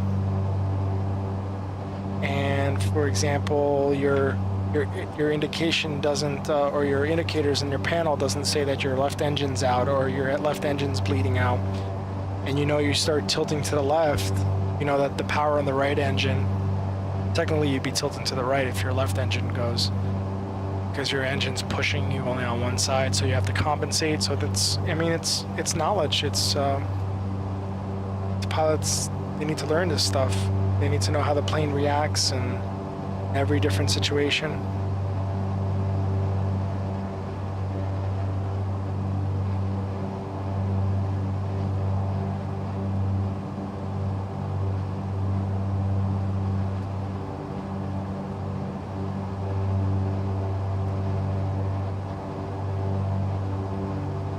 All right, here's an easy one.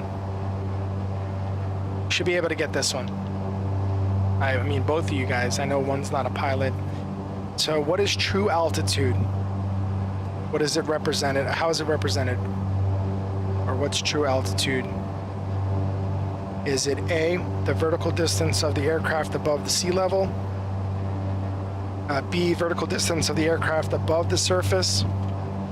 Or C, the height above the standard datum plane?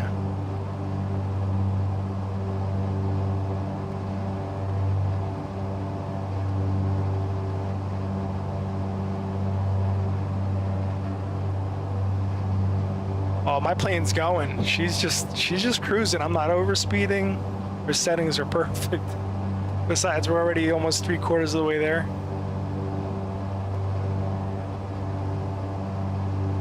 This is good stuff here. It helps me study too.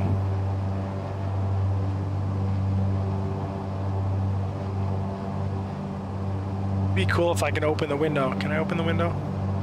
No, I can't. Get some fresh air.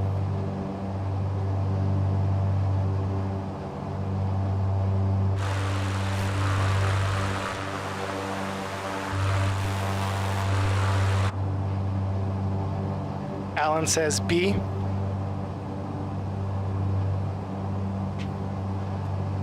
Anybody else? Again, what is true altitude? The vertical distance of an aircraft above sea level? The vertical distance of an aircraft above the surface? And the height, or the height above the standard datum plane? Will's scared to answer. Don't worry, dude. I won't judge you, man. Trust me. I don't get them all right either.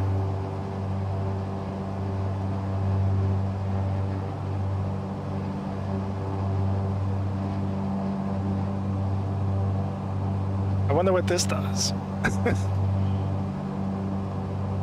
Engine cowling flaps.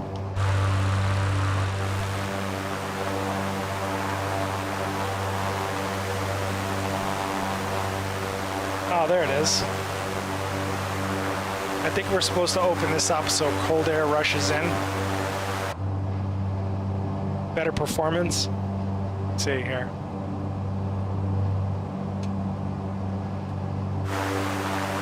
Ah, she's still open. See this one. Ah, still open.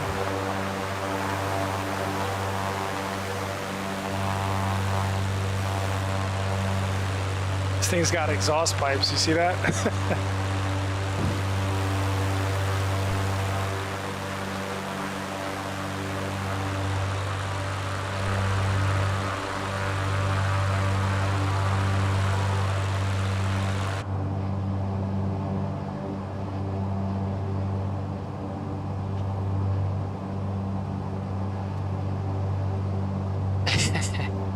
No, so the answer is A, the vertical distance of the aircraft above sea level. Now, what is absolute altitude?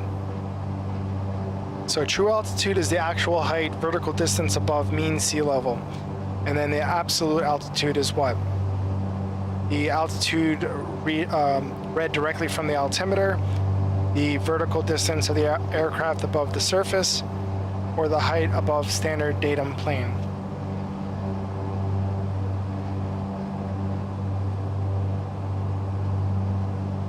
So we're coming up on the coast of Russia here.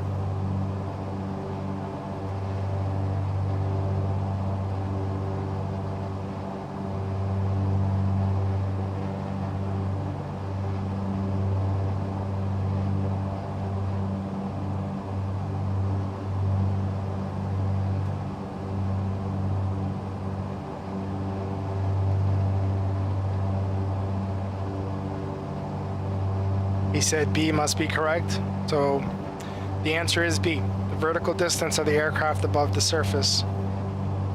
So I know you guys, some of you said B before, and that was incorrect for true altitude. Absolute altitude, however, is above the surface. Here's an easy one. The pitot system provides impact pressure for which instrument? Is it A, the altimeter, B, the vertical speed indicator, or C, the airspeed indicator? Think about it, pitot tube and what the pitot tube does.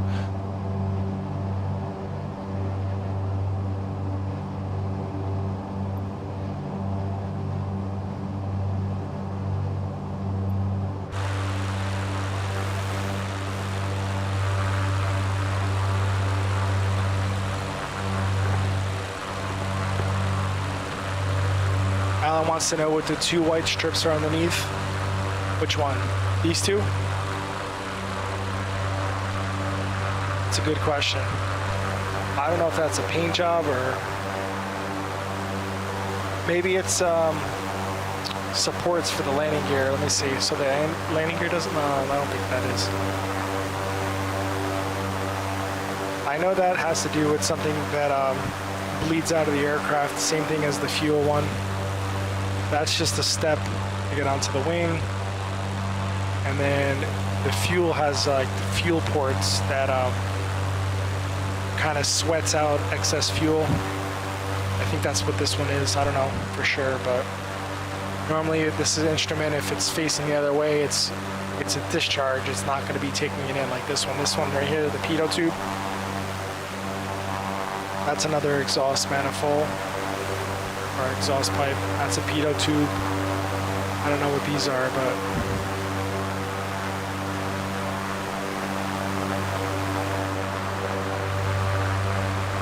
like this one, the engine has it too here. This one, it's the same as, I think it's the same as this one here. This has to do with navigation system. I know that for a fact, or something with the GPS, or some type of transponder.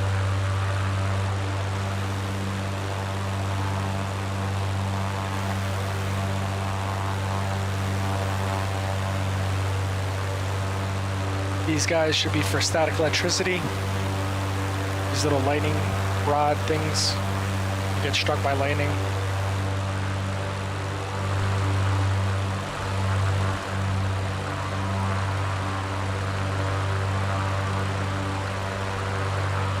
So both you gentlemen say airspeed and you both are correct.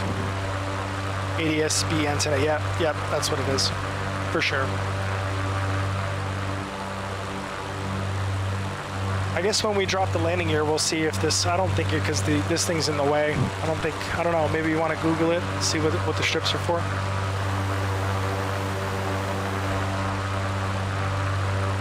And we're almost in St. Petersburg, guys.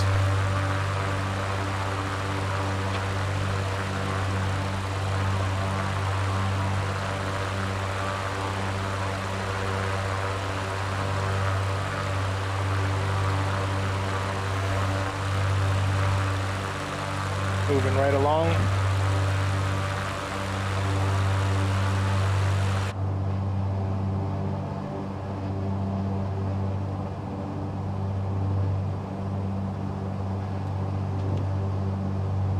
get some music for our landing, but not too loud though.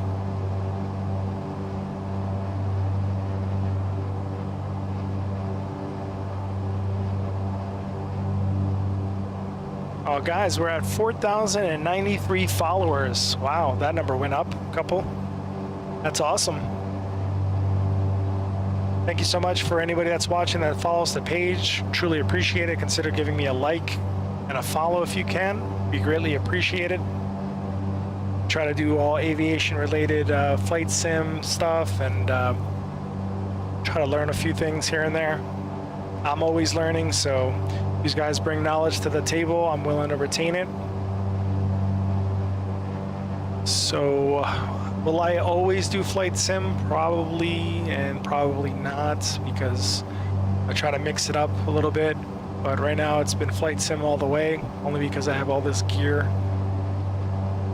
So, I do have Call of Duty installed. Maybe one day I'll jump on and do a little bit of Call of Duty. I don't know if Al's going to be into that, but shooting and killing people in the game. So highway to the danger zone. I wish. I'll probably get red flagged though.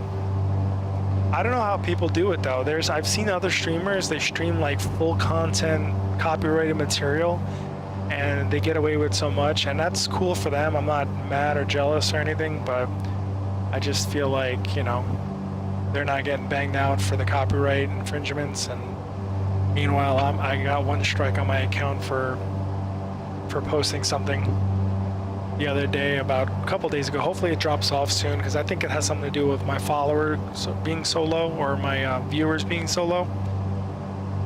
I don't think I had that much visibility because of the strike. That's what I think. I mean, I could be wrong. Let me see what Facebook has. Facebook has a certain set of music.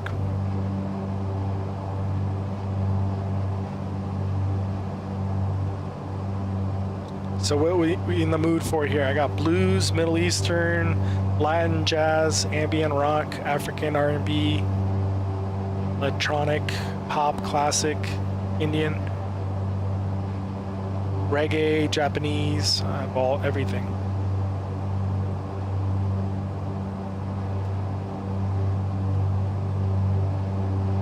Yeah, Call of Duty's not so bad, Al. I mean, it probably makes you a little dizzy though. The guy's got to not move so much. I try to tend to stay in the same spot. So I don't want to, like, if you look at it long enough, you're going to get dizzy watching it.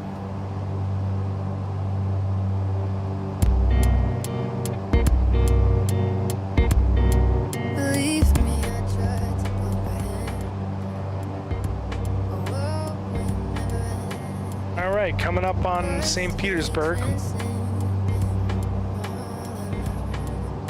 Let's see where we're at. We're coming in fast, so Alan wants classic. Okay. Will says I'm the DJ. Yeah, buddy.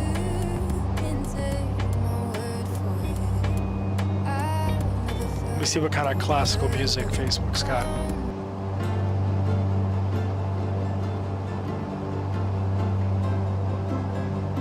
I don't even know who this is.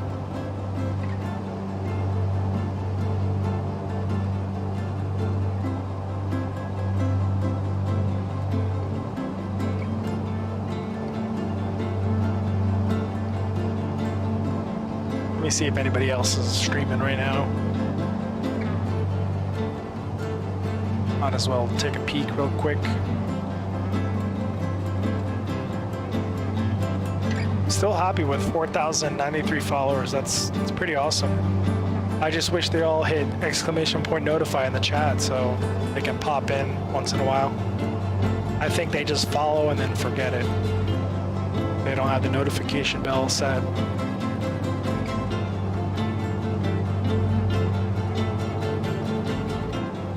Let me know how the music is. If it's too loud, I'll turn it down a little bit.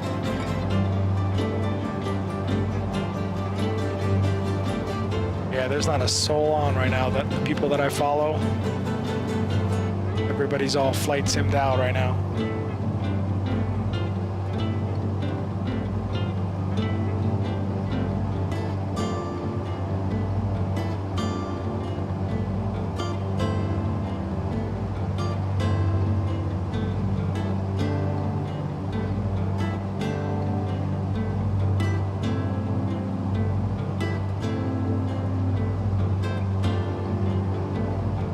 here. Opposition knows you'll hide and then come up behind. Yeah, I don't do military games much after the army. I've seen enough, I think. Thanks for your service, Will. Yes, I had mentioned it before. Thank you so much for your service. Like I said before, I can never do it. I'd be too afraid of dying. I want to come home to my family, friends, so I give those guys a lot of credit.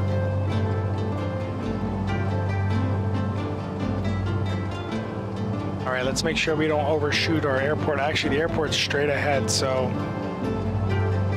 let's go ahead and disengage autopilot and then fly around, see what we have out here.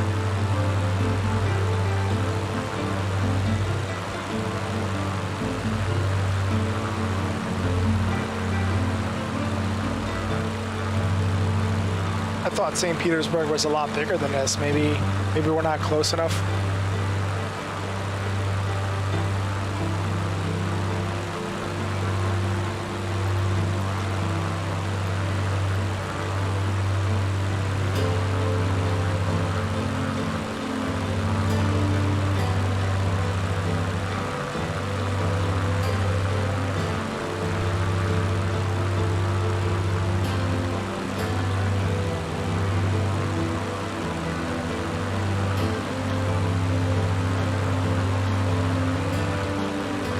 See if we can do some tricks on this plane. See if we can get a little loop-de-loop.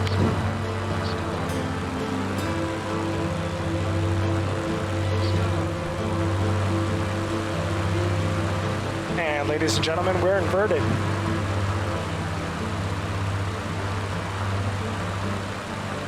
It's a lot harder than it looks, let me tell you. You gotta do everything the opposite of what you would do when you're actually on the right way, facing the right. How you guys doing in there? Oh man, look at these guys. Cool as a cucumber. Alan, you might want to pick up your drink now. I think the next thing I'm going to buy is a jet fighter. I think I want a really good one. So I might look into getting one. Those things go like over 1,000 miles an hour.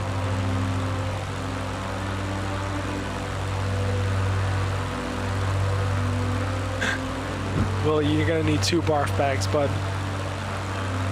And let's go over and switch over.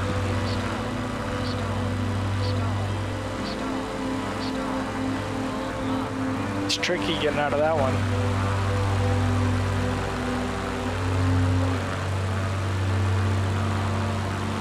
And this is about a 45-degree turn right here.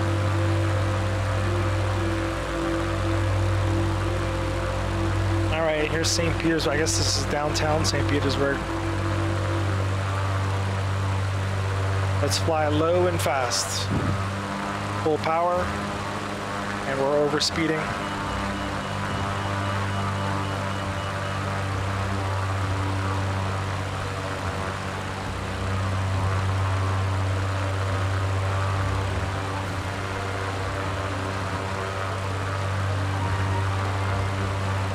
Alan brought a thermos bottle with him online or on board. This looks underdeveloped though. I highly doubt this is all under construction right now. You would think St. Petersburg though would have like more things to see. I don't know. This looks interesting.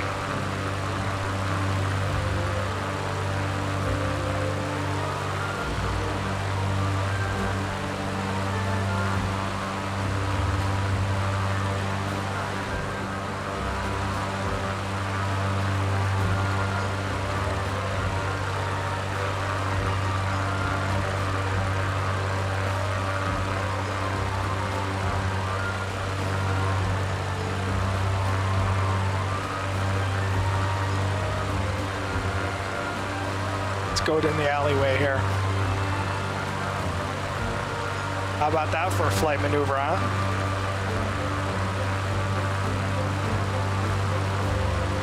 I'm I'm telling you, I could probably fly drones if they paid me to. I'm not talking about any drones. I'm talking about like the ones that are in the military.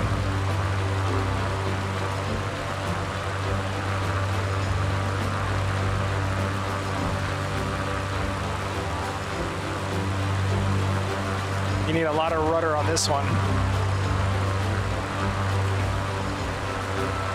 Hot dog! Look at that.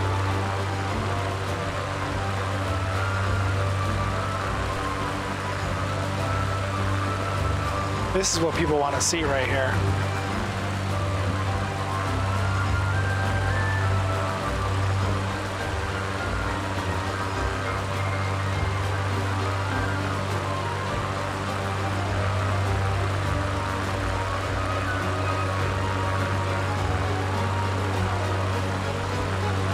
All right, I lost battery on my phone, so give me 1 second.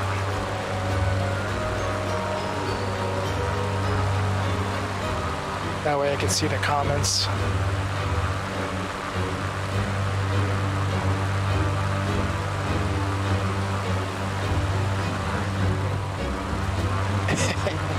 Alan said show off. It's all about that rudder action.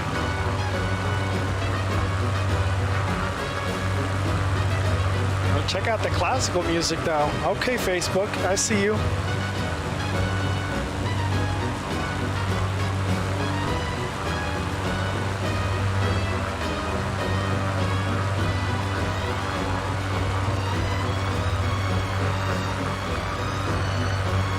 See how close we can get without crashing.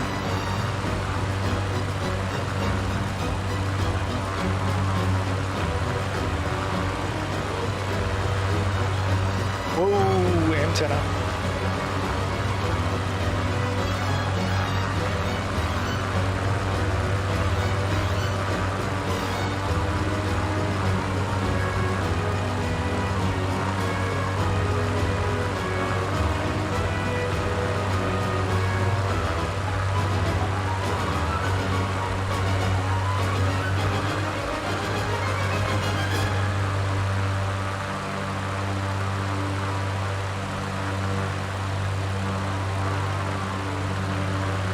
Low approach.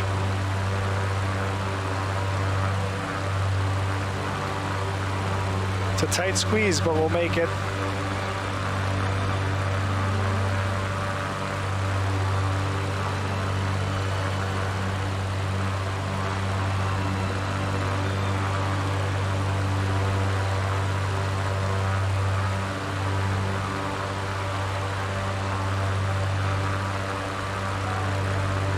All right, let's see what this Church of Savior on Spilled Blood is.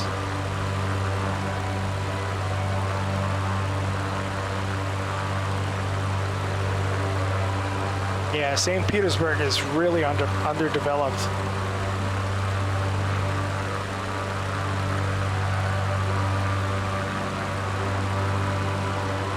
And upsy daisy.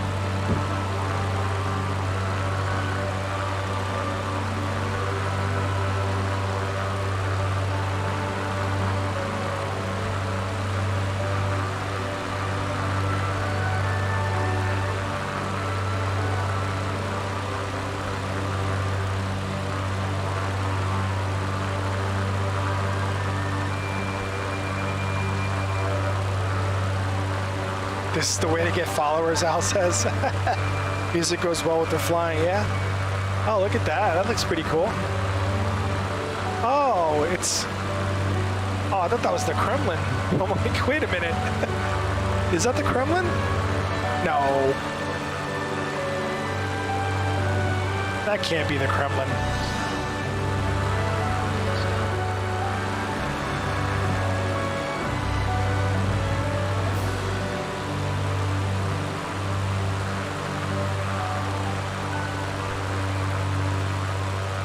No way, is it? It looks like it. It can't be, right? Yeah. But damn, St. Petersburg got bigger now all of a sudden.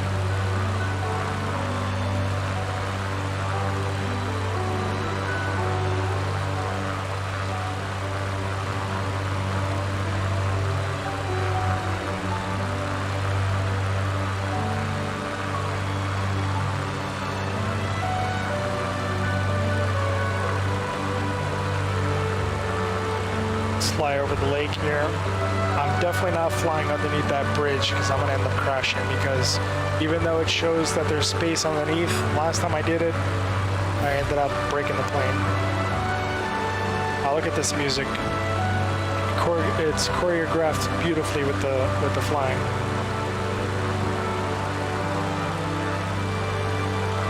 Yeah, I'd go under, but I'd probably get stuck.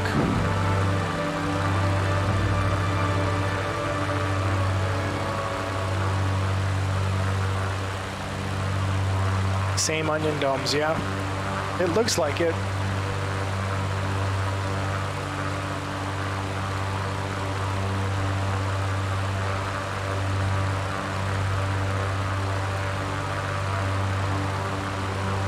Literally 60 feet off the ground, off the water.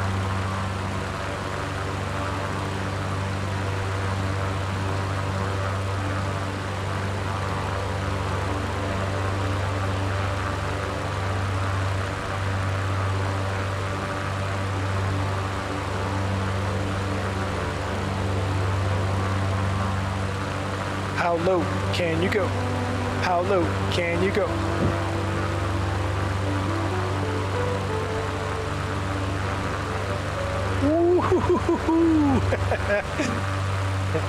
That was close enough for me.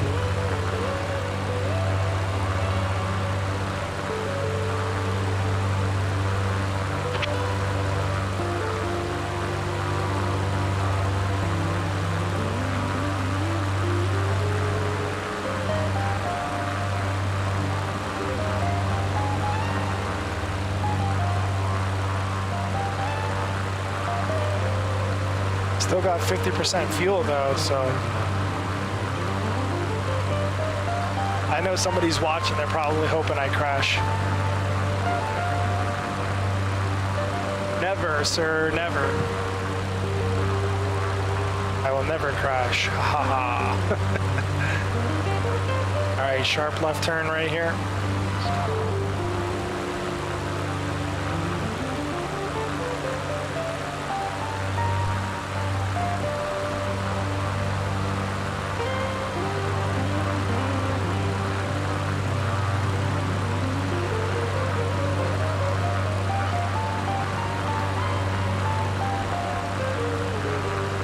Water's changing colors. Oh.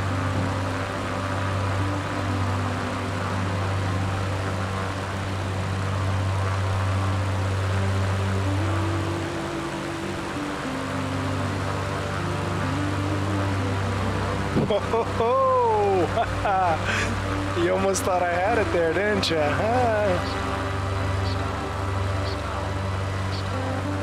Easy fella. All right. I think we've passed the city now. All right, let's go straight up.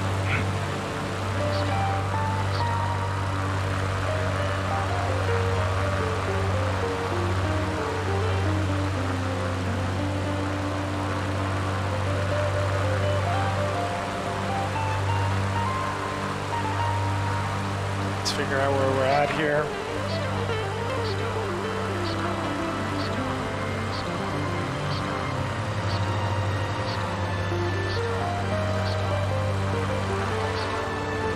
See if we can find our airport again.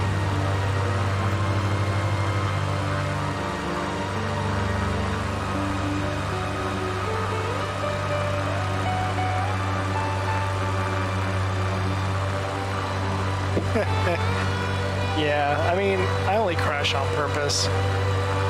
Or if maybe my instruments malfunction. But they've been holding it down today. Been really happy with them. Rudder pedals are working good.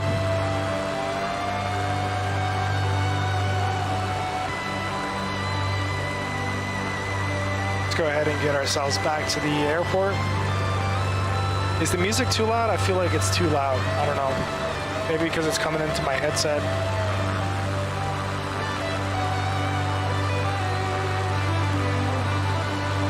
You can restart anywhere out. You don't have to restart back at the airport. But technically I turn crashes off, so if I were to land in the water, plane would just sit in the water. But I can hover, I can pull it up out of the water and up into the sky again.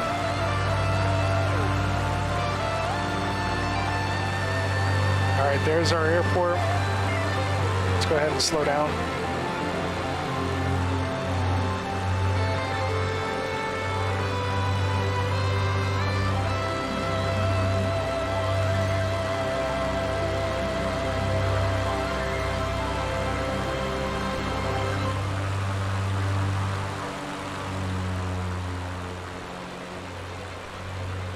Let's get a nice landing gear shot here.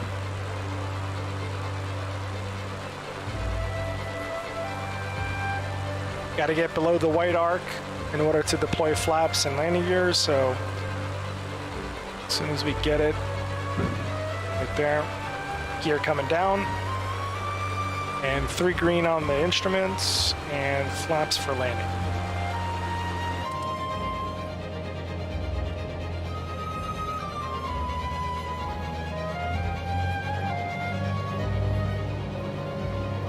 That was the quickest slowdown I've ever done. See all red on the poppies, it means they're too low. I'm gonna hold our altitude a little bit.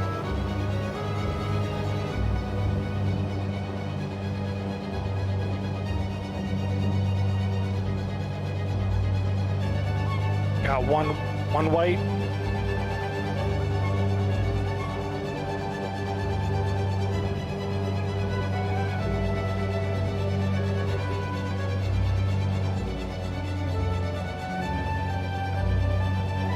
All right, this song might be tripping me out.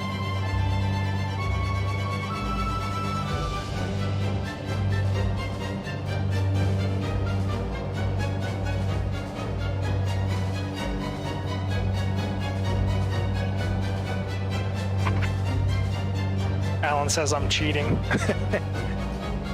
Me cheating? No, never. Why is it still showing 4 red? There we go, one white.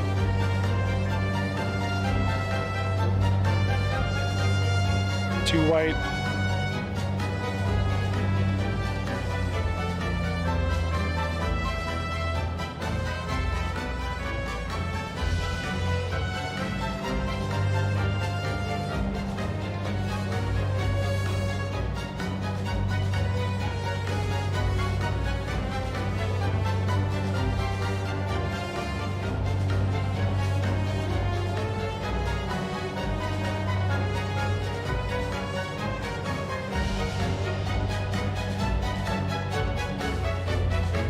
Power's going idle.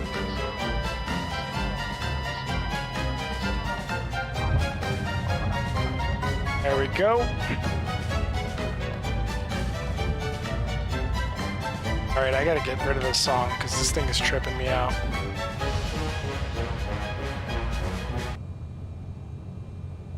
Jeez. Do a little electronic music here. Go. Tension was building. I was getting nervous.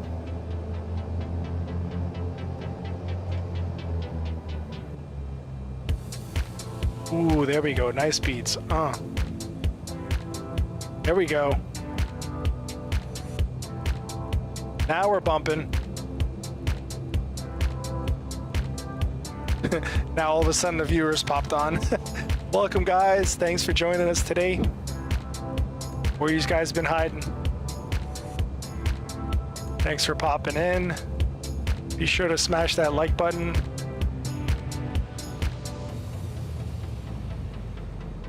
It's way too much traffic at this airport. Jeez. Going a little too fast. Just clip this guy real quick.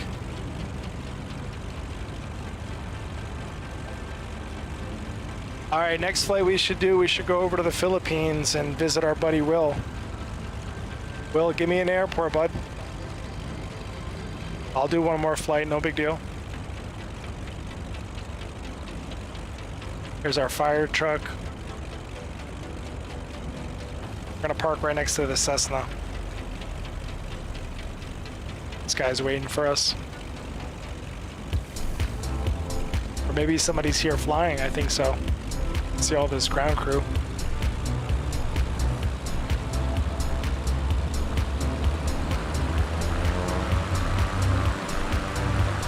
Feel that roar of the engine, boy. Here we go.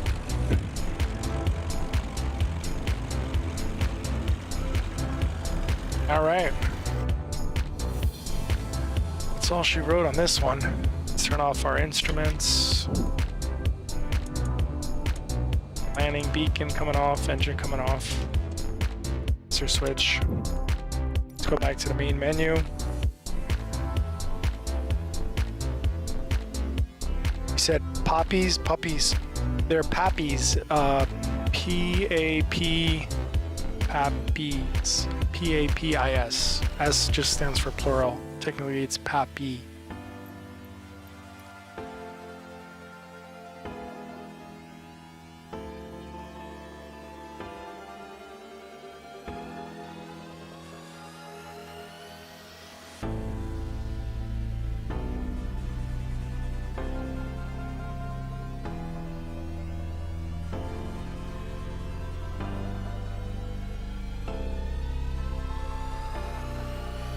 And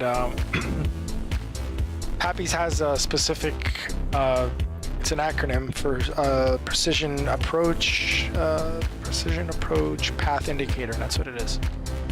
That's why they're called PAPPIES. It's just one letter from each word. Holy smokes!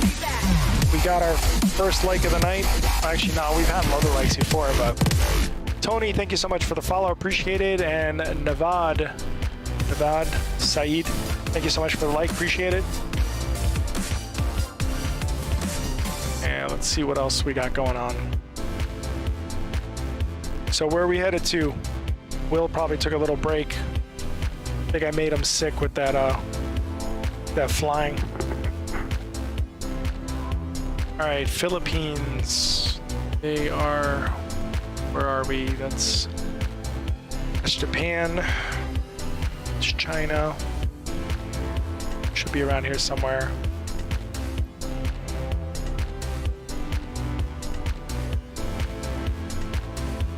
What's that island that's really famous? Somewhere around here.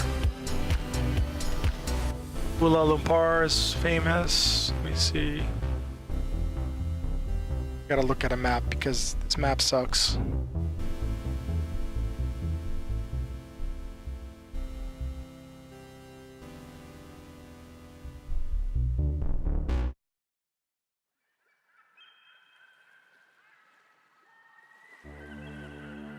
All right, so Philippines is off the coast of China. So right around, that's Fill my heart with sorrow. should be this one here. I think that's Taiwan. Philippines is over here somewhere. There it is. Gray haze pulls me into a storm. Not many airports to pick from. I guess we'll fly out of this one.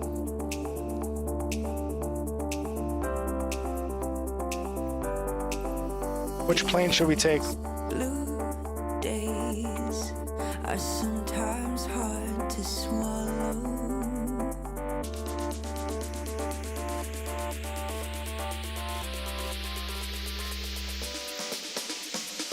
Some new days, come on, paint my life with color in this. I kind of want something with more stability.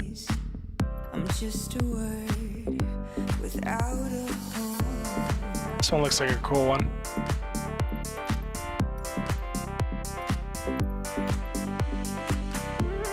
All right, we'll take this one. Clear weather. Live weather, clear skies. And we're off and running. Yeah, this one's a slow one.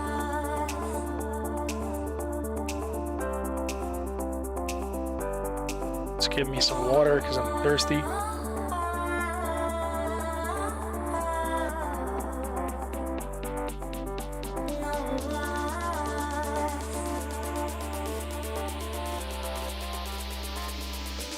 All right, our instruments are coming on. Transponders set, 7600. 7,600.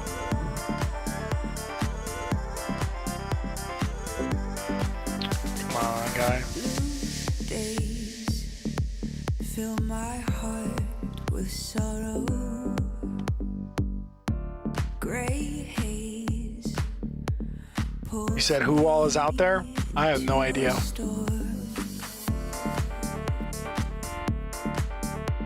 I know Will's out there.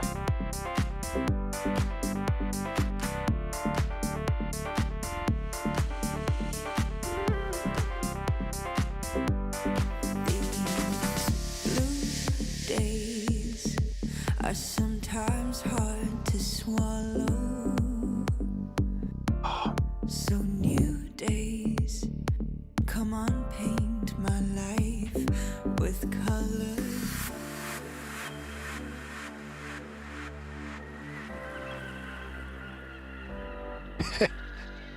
Yeah, people, speak up. Alan says, speak up. I know there's a couple of viewers, so... Oh, we got another one.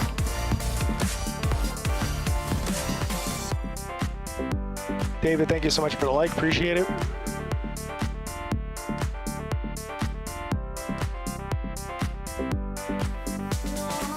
Don't be shy, people. I won't bite, I promise.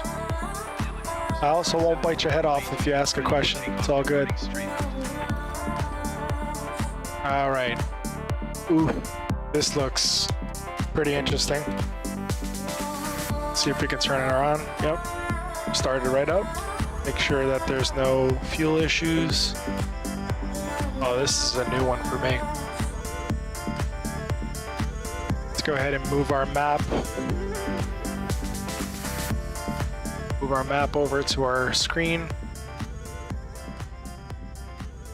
I'm gonna maximize that, and we're gonna Alt-Enter. Ooh, that's weird. Not what I was expecting. Hold on. This one requires some movement. Alright, that doesn't fit me. Oh well, whatever. We'll leave it like that. We can still see. Okay. Let's see where we're off to. That's Ninoy Aquino International Airport. I don't even know if I said that right, but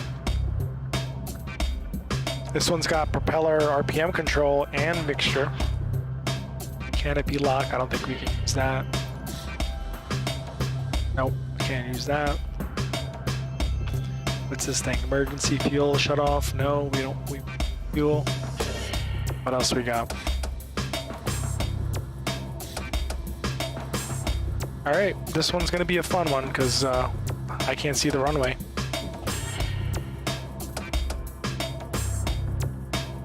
Are you watching several feeds? What do you mean, like people that I follow, or like I watch other people? Part of building the page is just kind of like supporting each other. So I'd kind of be a hypocrite if I didn't support other people. Let's see. Where's our parking brake?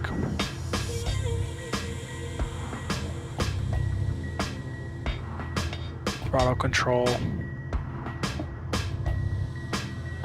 Anybody know where the parking brake is?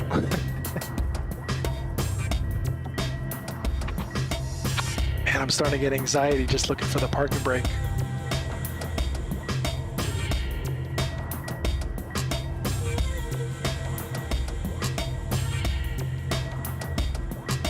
All right, let me see if B is for brake. Yep, should be. Nope, it's not. The heck is the brake? Up here, cabin heater. No smoking. Is it this thing? No, that's not it. Closed throttle, open throttle.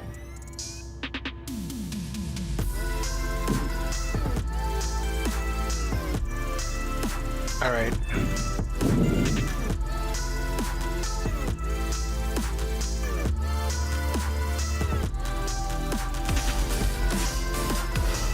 Oh, this sucks. Following you.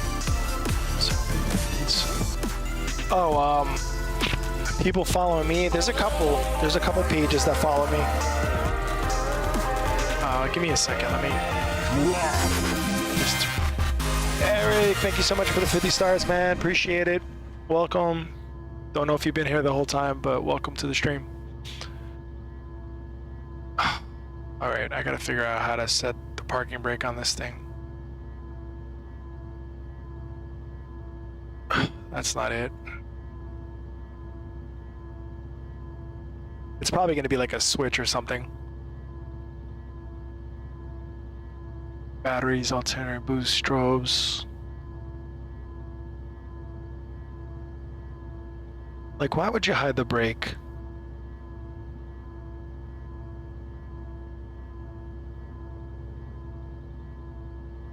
Is there chocks on this thing? No.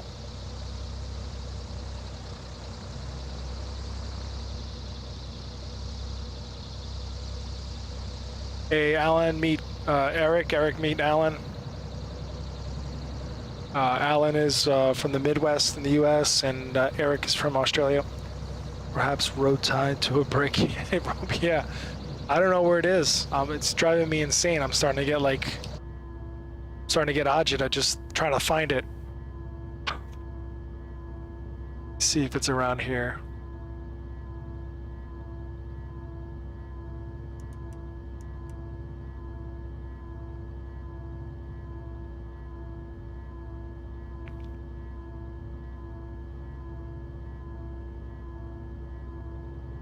Driving me insane right now.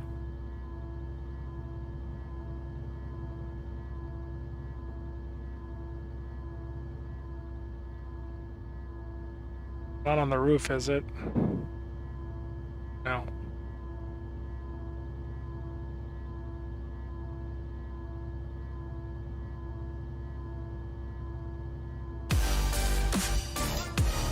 This is ridiculous. Melissa, thank you so much for the like. Appreciate it. Oh, man, this is driving me nuts right now. Give me 1 second, guys.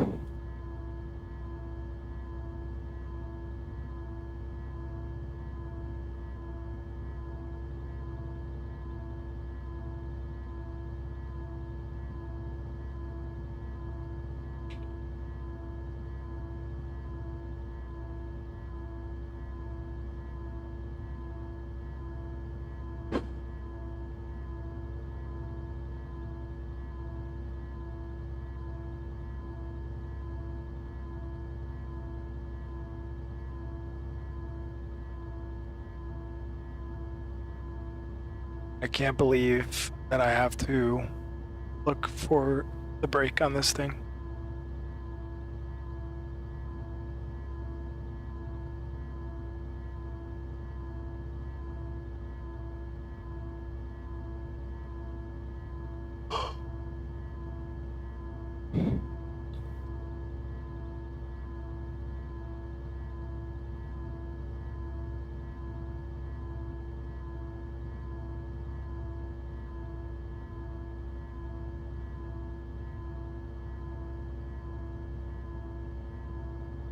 All right.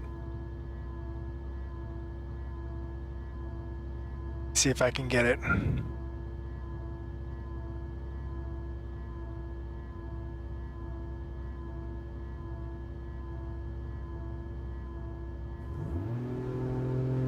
That wasn't it.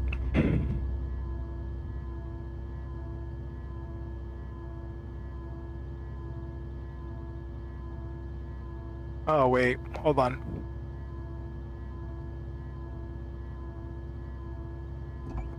There it is. These guys suck. I swear. Thanks for putting me through all that headache. All right.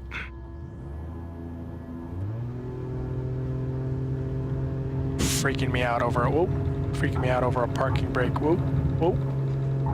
Hey, wait, whoa. Hey. Oh, okay. She's not. All right. Oh, okay. This is gonna be fun landing.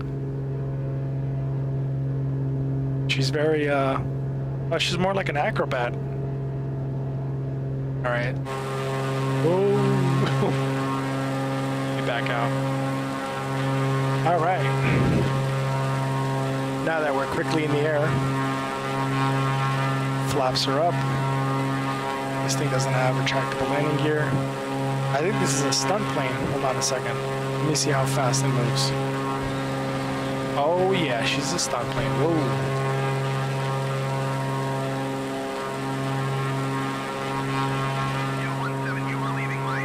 Alright, I don't really know anything out of here, so I guess we'll look around and see what we got.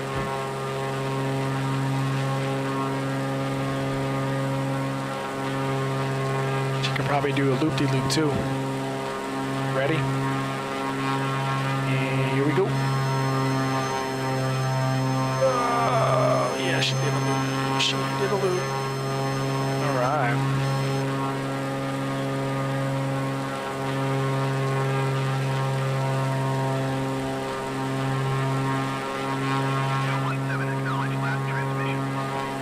Oh, we don't need ATC. Alright, so we're on the east side, or technically in the center.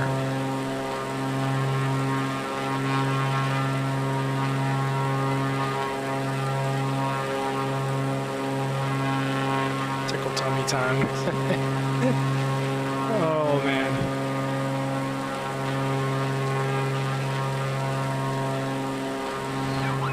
Whoa, whoa, hey, what's going on here? Man, this thing's fun. See what it looks like on the inside. Ready?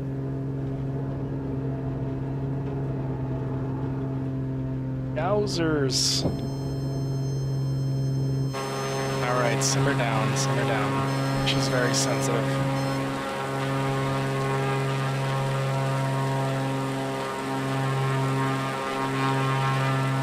I guess Will took a break.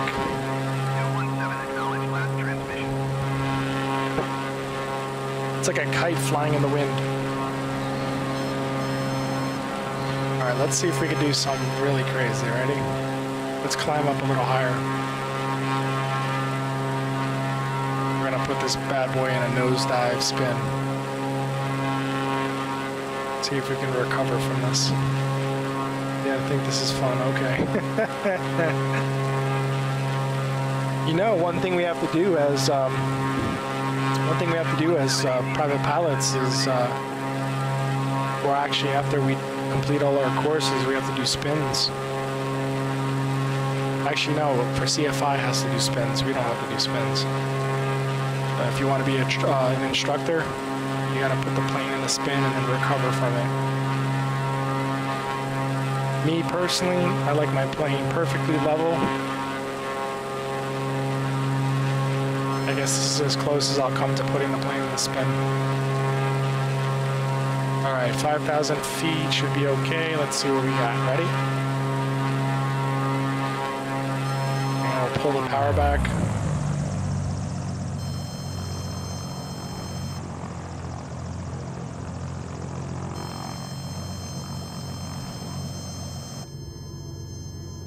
Let's see if we can stall already.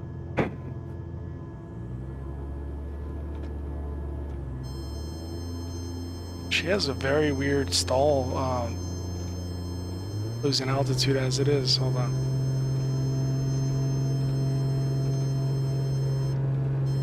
Alright, here we go. Ready? And there's a spin, folks. And to recover from the spin, you right rudder, opposite of the spin, and then just level your wings. And voila. Alan, you're definitely sick after that one.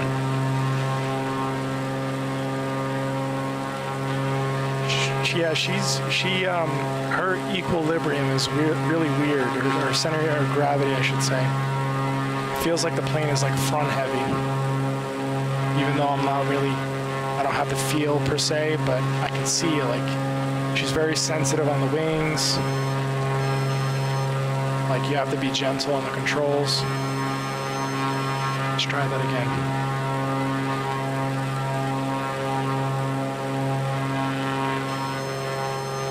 Stall, and there's the stall.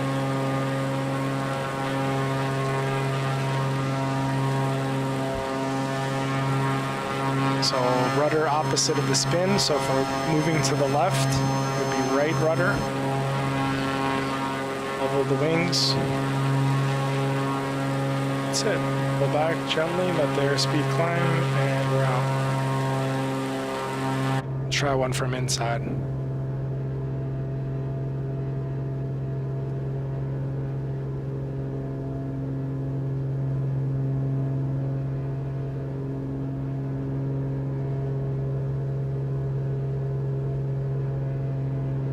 I'm not gonna lie, if I ever got into a spin, I'd probably crap my pants. That's me putting it lightly.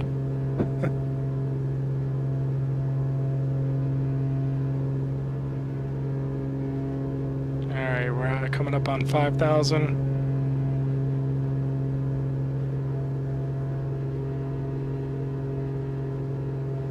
And here we go. Unusual attitude climb. Wait for the stall warning.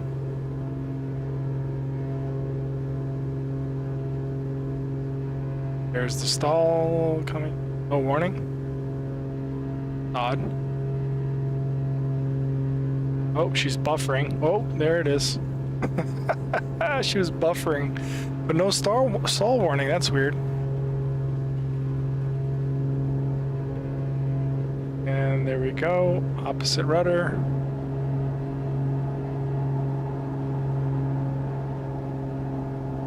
Okay. Alright, let's do some sightseeing tours. Let me just mess with the rudder a little bit, because I don't even think this thing... Does it have a rudder? Let's see here. There it is. Alright, let's trim down a little bit.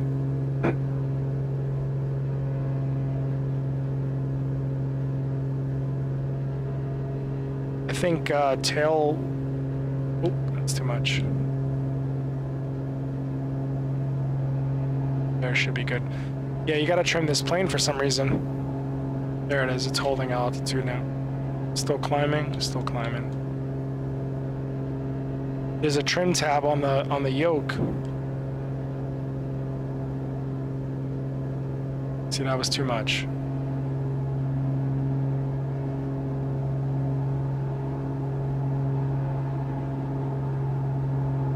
Yeah, this thing is hard to control, jeez. Still wants to climb.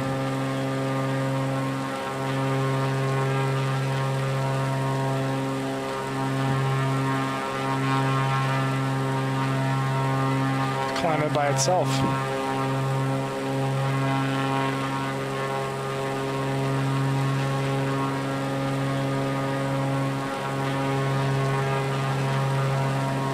How fast can we make her nosedive?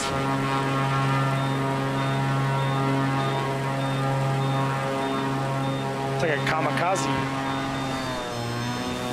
Ooh, baby. Pull up.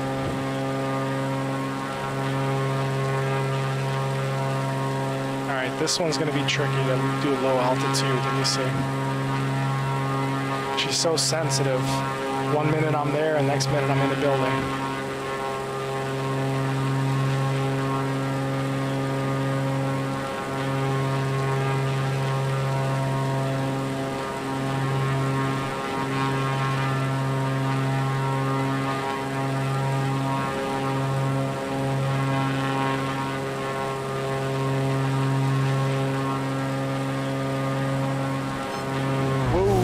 See? And we're down.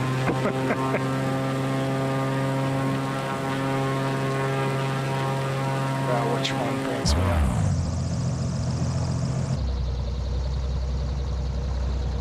So I'll have to restart it in a second. One of these brings me up. Smear it on.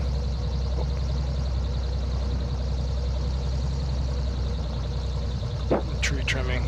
Yep.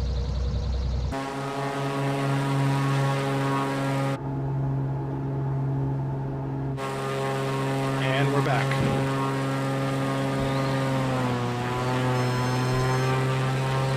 And ladies and gentlemen, this is your captain speaking. We've currently in a nosedive position.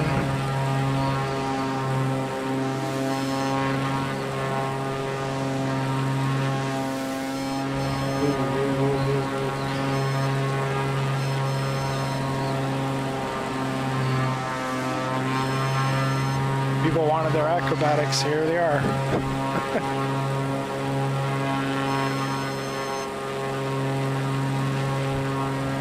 This area reminds me of Haiti. All the color rooftops and stuff.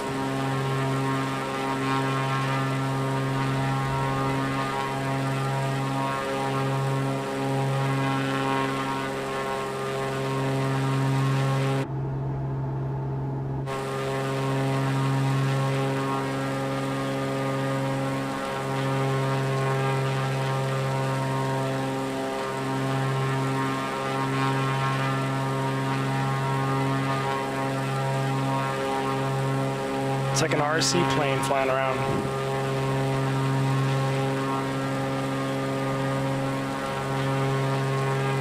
Easy fellow.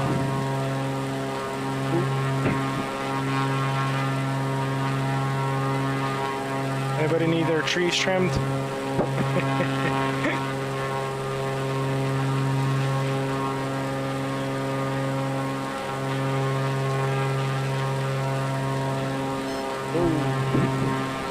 Hey now. Hey now. What is going on? Alright, let's follow the river.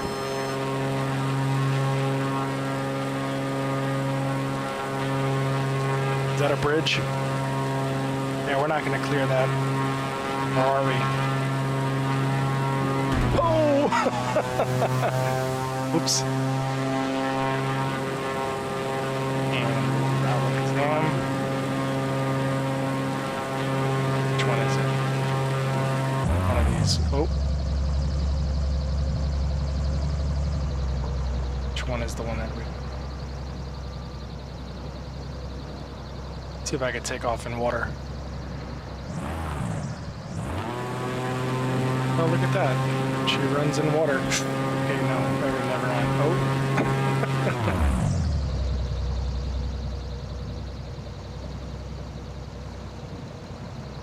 You said, what's the wind set out? You know, that's a good question. Bill, let me see. Let me see if I can get the plane back up. She might be so light that any wind... All right, let me see. F4? Yeah, there it is, F4. It's buttons. Oh. There we go. Let me see what the wind says. Current wind conditions. I don't know. It's clear skies though. It shouldn't be windy at all. Clear skies, and there's say it has wind layer, so I think I have it, but if I put it to windy I could. Or you see overcast. Oh, that's even worse.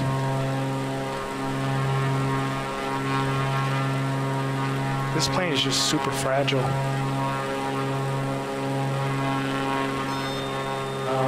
Alan says blue tarps on roofs after storms. Yeah, that is true. I kind of want to make it snow though.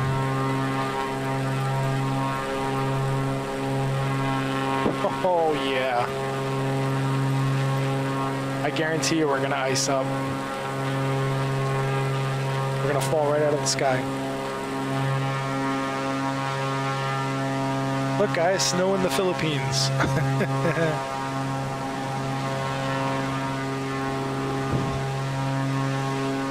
Yeah, she's trimmed so down in the nose down position. I let go. If I trim it, which I tried already. This is trimming down, and then this is trimming up. And if I trim up, she still wants to go down. Maybe this is just not a good plane in general. There we go.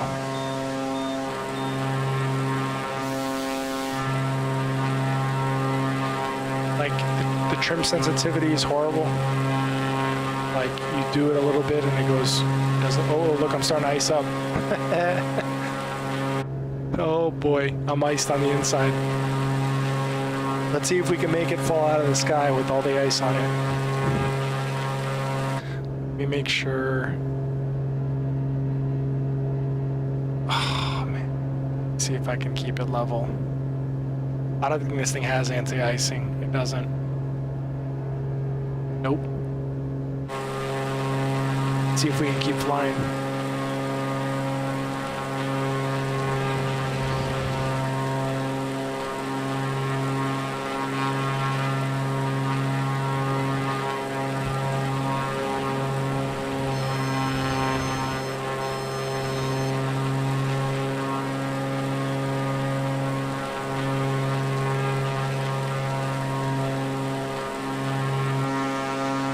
Yeah, she's iced. Look at that.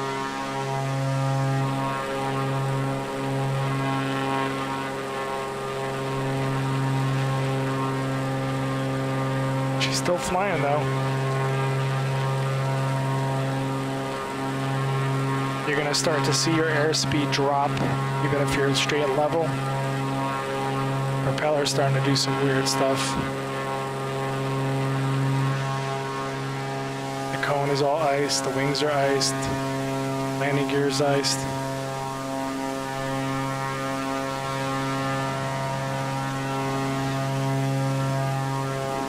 This is one of those things where even dropping to a lower altitude won't do anything for you.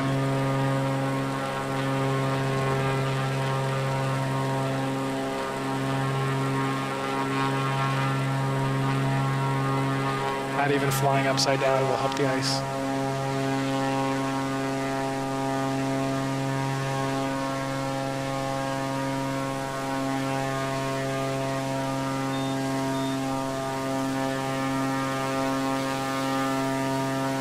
Now we're flying into worse conditions. We're not going to be able to see the ground. Still descending.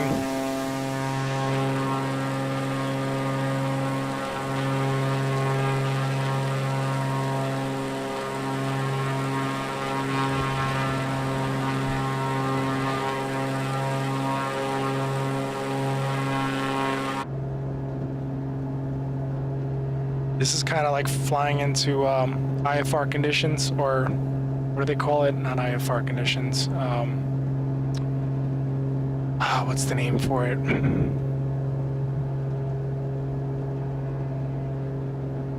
It starts with an M. Mayday, mayday, mayday. Yeah, we can't see now. So this is good training for instrument pilots. Can't see the outside, but you have your instruments, so you know exactly where you're at. So you just focus on the instruments. You just leave everything else alone. This is how you fly. Technically, the foggles, whatever they call those things, you put them over your eyes, and then they tell you to fly the plane with the instruments only. And then the instructor will kind of act cute and do something to the plane, and then you have to recover from it. Declare a general emergency. Yeah, I wish. And pan, Alpha Sierra X-Ray Golf Sierras declaring an emergency. I have no visibility on my windshield. Windshield's completely iced over. Need assistance, over. I'll respond back. Yeah, you're screwed, bro. Sorry. Yeah, we're holding altitude and we're holding airspeed, so.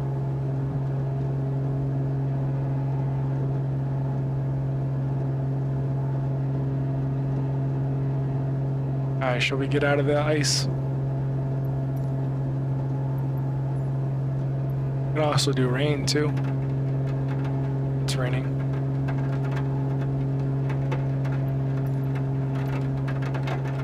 Hopefully the ice melts.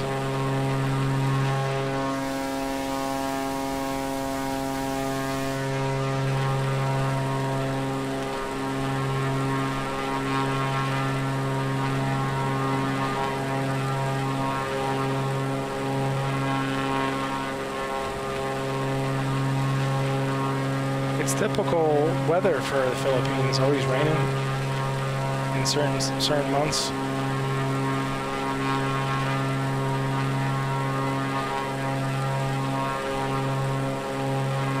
guess we gotta find an airport to land at, huh? Oh, there's an airport. First one I saw. RPL. Fly through the clouds. Look, the ice is gone.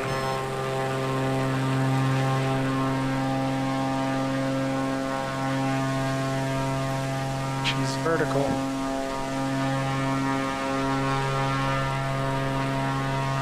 She's stalling.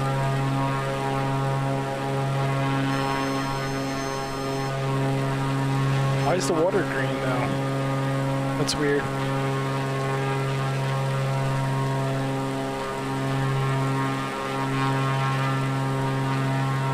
Alright, we're gonna aim for that island right there.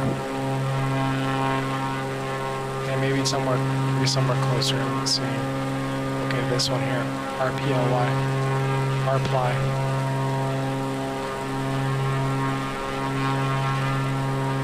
Alright, let's get out of the rain.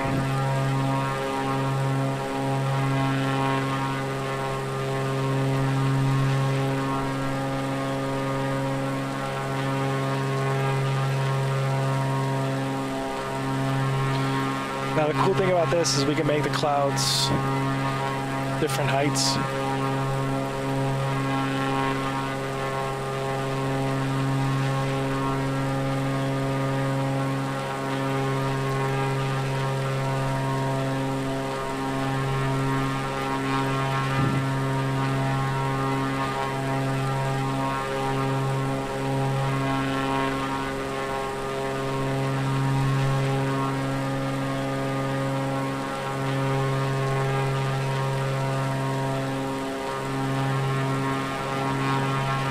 Barrel rolls above the mountains.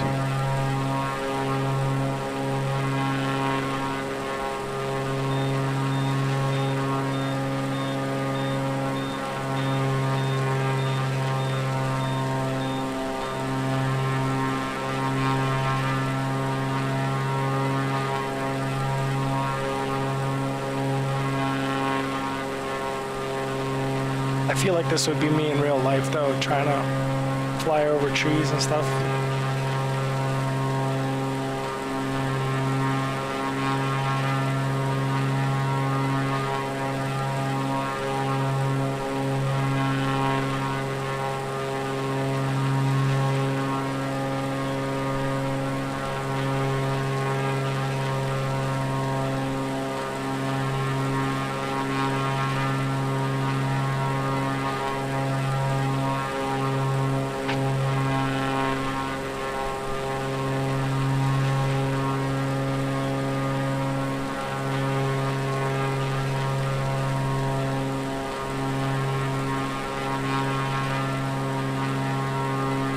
See how close we can get.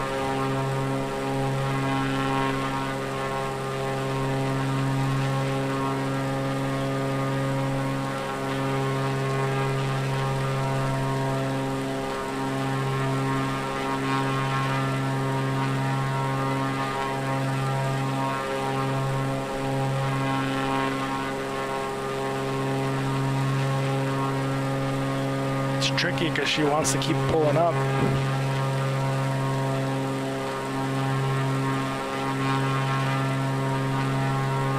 Oh, my video card's struggling right now. My frames just dropped.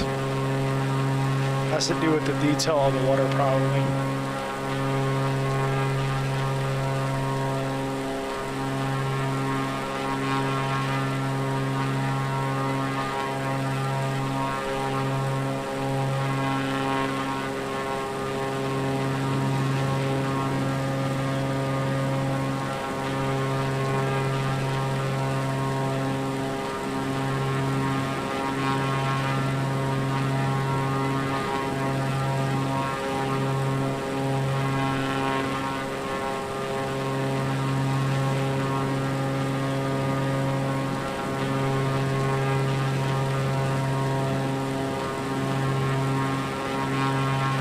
You guys thought I was gonna crash, didn't you? Nope.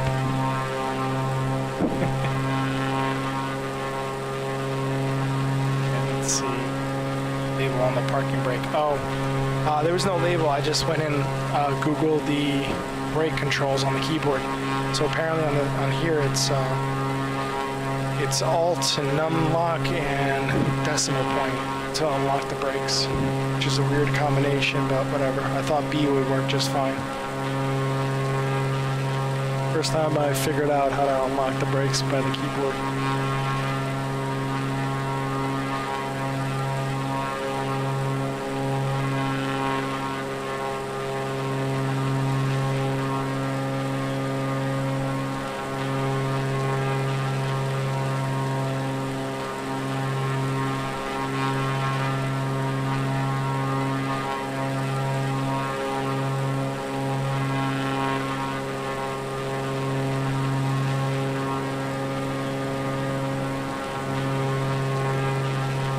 This water looks nice. Should we see how the water temperature is?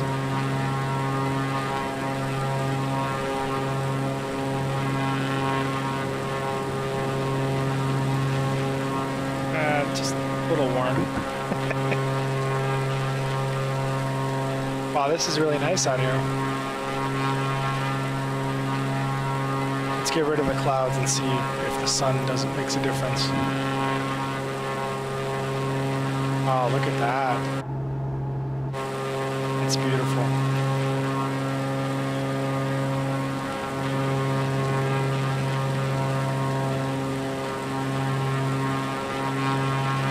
Oh, look, the water color changed. Was there a house in the middle of the water? What is that? He got his own private island.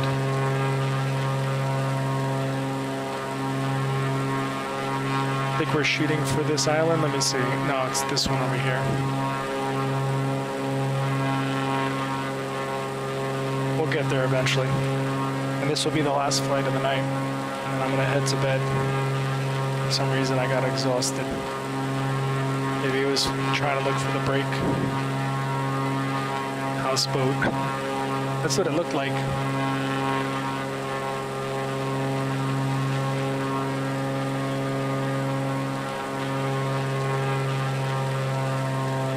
That's a cool intro right there. Flying over the trees.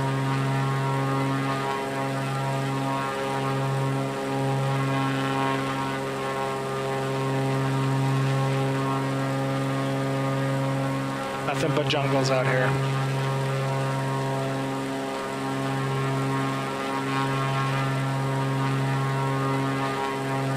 Let me make sure I didn't miss any comments over on Twitch. Nope, no comments on Twitch. Okay. It's a slow night tonight. Maybe everybody just got tired of the flying stew. Let's see what's over here. Everybody relax. I got the plane under control. Nice little valley.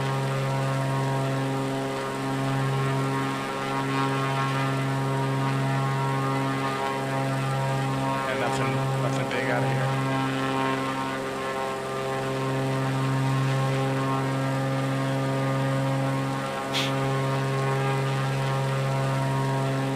A lot of valleys in this area.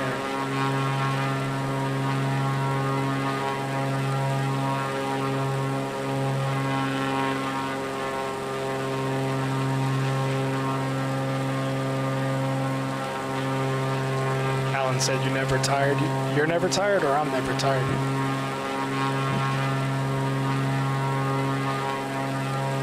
I feel like the older I get, the less I sleep.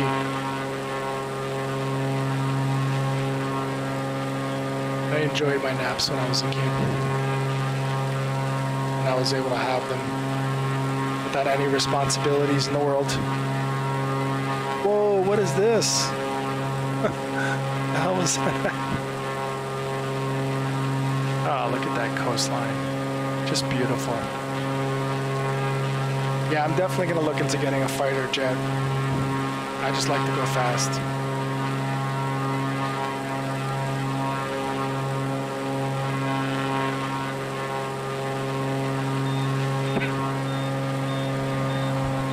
Whoa!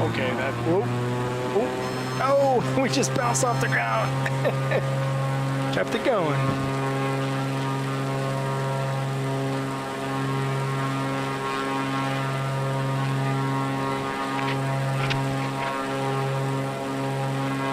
How's that for a stunt? But you can't do that.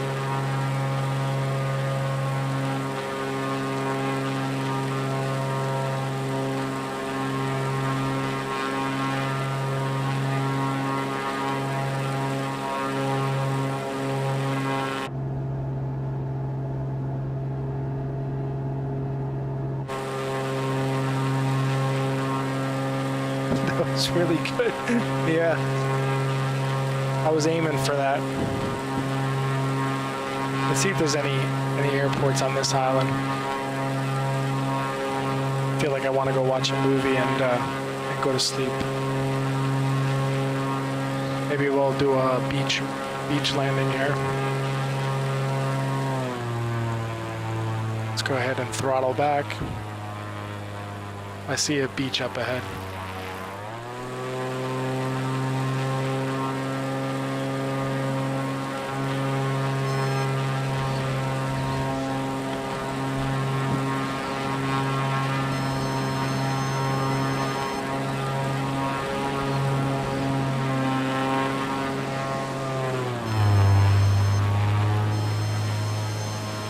Yikes. What a recovery. By the way, that's the angle of attack warning, by the way, in case you were wondering.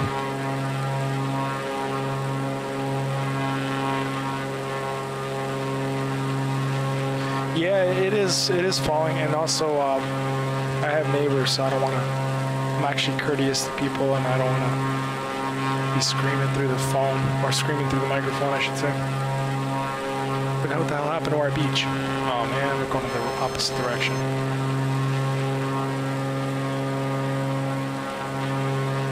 Yeah, streaming does take a toll on you. I don't know how some guys go 4 or 5 hours. I mean, this is probably the most I've ever done. I think 3 hours was the max. 3 or 4. I know a guy that he wants to do a transatlantic flight. That's going to be fun. I'm going to see if we can spawn in. Like, he'll take the first leg, and then I'll come in and finish off the flight.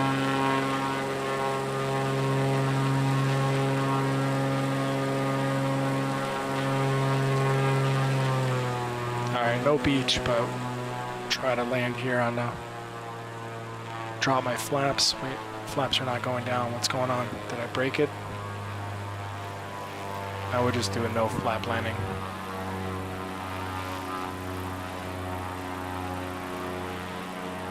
And coming in for an emergency landing. I think I broke the plane.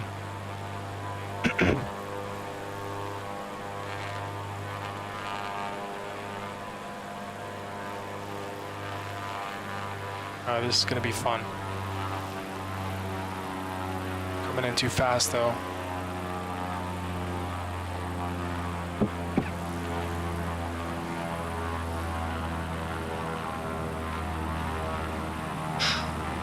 Oh boy.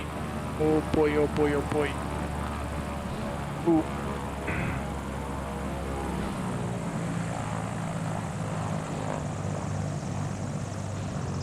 Oh! I think our propellers are gone.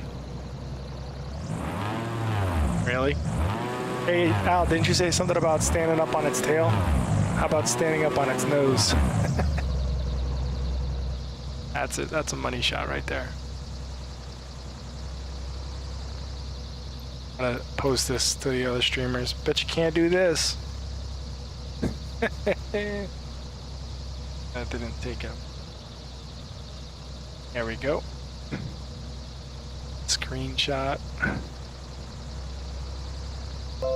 There we go. Save that. I'll post that later as soon as I get off.